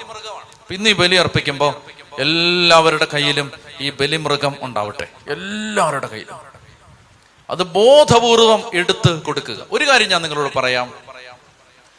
ജീവിതത്തിൽ ഒരിക്കലെങ്കിലും നിങ്ങൾ ഈ ബലിപീഠത്തിൽ വെച്ചത് നിങ്ങളുടെ ജീവിതത്തിൽ പ്രതിഫലമില്ലാതെ പോവില്ലെന്ന് നിങ്ങൾ വിശ്വസിച്ചിട്ടെടുത്തു. ഒരിക്കൽ ബലിപീഠത്തിൽ വെച്ചത് അത് ഉറപ്പാണ്. വിൽസൺ അച്ഛൻ ഒരു ദിവസം എൻ്റെ അടുത്ത് പറഞ്ഞു, അതായത് അച്ഛൻ്റെ അടുത്ത് പറയാണ്, ഞാൻ ബലിപീഠത്തിൽ എന്തെല്ലാം വെച്ചിട്ടുണ്ടോ അത് മുഴുവൻ എൻ്റെ കർത്താവ് എനിക്ക് തന്നിട്ടുണ്ട്. അത് ബലി അർപ്പിക്കുന്ന അച്ഛൻ്റെ വിശ്വാസം അത് തന്നെയാണ്. എനിക്ക് പറയാനുള്ള അനുഭവം അത് തന്നെയാണ്. അതായത് ബലിപീഠത്തിൽ മനസ്സ് നൊന്ത് വെച്ചതെല്ലാം ഇന്നല്ലെങ്കിൽ നാളെ അതിന് മറുപടി കിട്ടിയിരിക്കും. കാരണം യേശുവിന്റെ ബലിപീഠത്തിൽ. അതുകൊണ്ട് ഇന്ന് നിങ്ങൾ വെറുതെ നിൽക്കരുത്. ഈ ബലിയുടെ ഓരോ സന്ദർഭത്തിലും മലങ്കര സഭയുടെ പരിശുദ്ധ കുർബാന ആദ്യമായിട്ട് കാണുന്നവരുണ്ടാവാം, സംബന്ധിക്കുന്നവരുണ്ടാവാം. ഒന്നും മനസ്സിലായില്ലെങ്കിൽ പോലും ഓരോ ബലിയുടെ സന്ദർഭത്തിലും നമുക്ക് ബലി അർപ്പിച്ച് ഇന്നത്തെ ബലി സംബന്ധിക്കും വലിയൊരു വിടുതൽ കിട്ടും. ഇന്ന് അതിശക്തമായി കർത്താവ് ഇടപെടും. ദൈവത്തിന്റെ അത്ഭുത പ്രവൃത്തികൾ ദൈവം ചെയ്യും. ദൈവം അത് കർത്താവ് മുൻകൂട്ടി അത് പറഞ്ഞിട്ടുണ്ട്. ഇന്ന് അത്ഭുതകരമായിട്ട് ദൈവം ഇടപെടും. നിങ്ങളുടെ വഴികൾ ദൈവം തുറന്നു തരും. ആയിരക്കണക്കിന് ജീവിത സാക്ഷ്യങ്ങൾ ഞങ്ങളുടെ കൺമുമ്പിലുണ്ട്.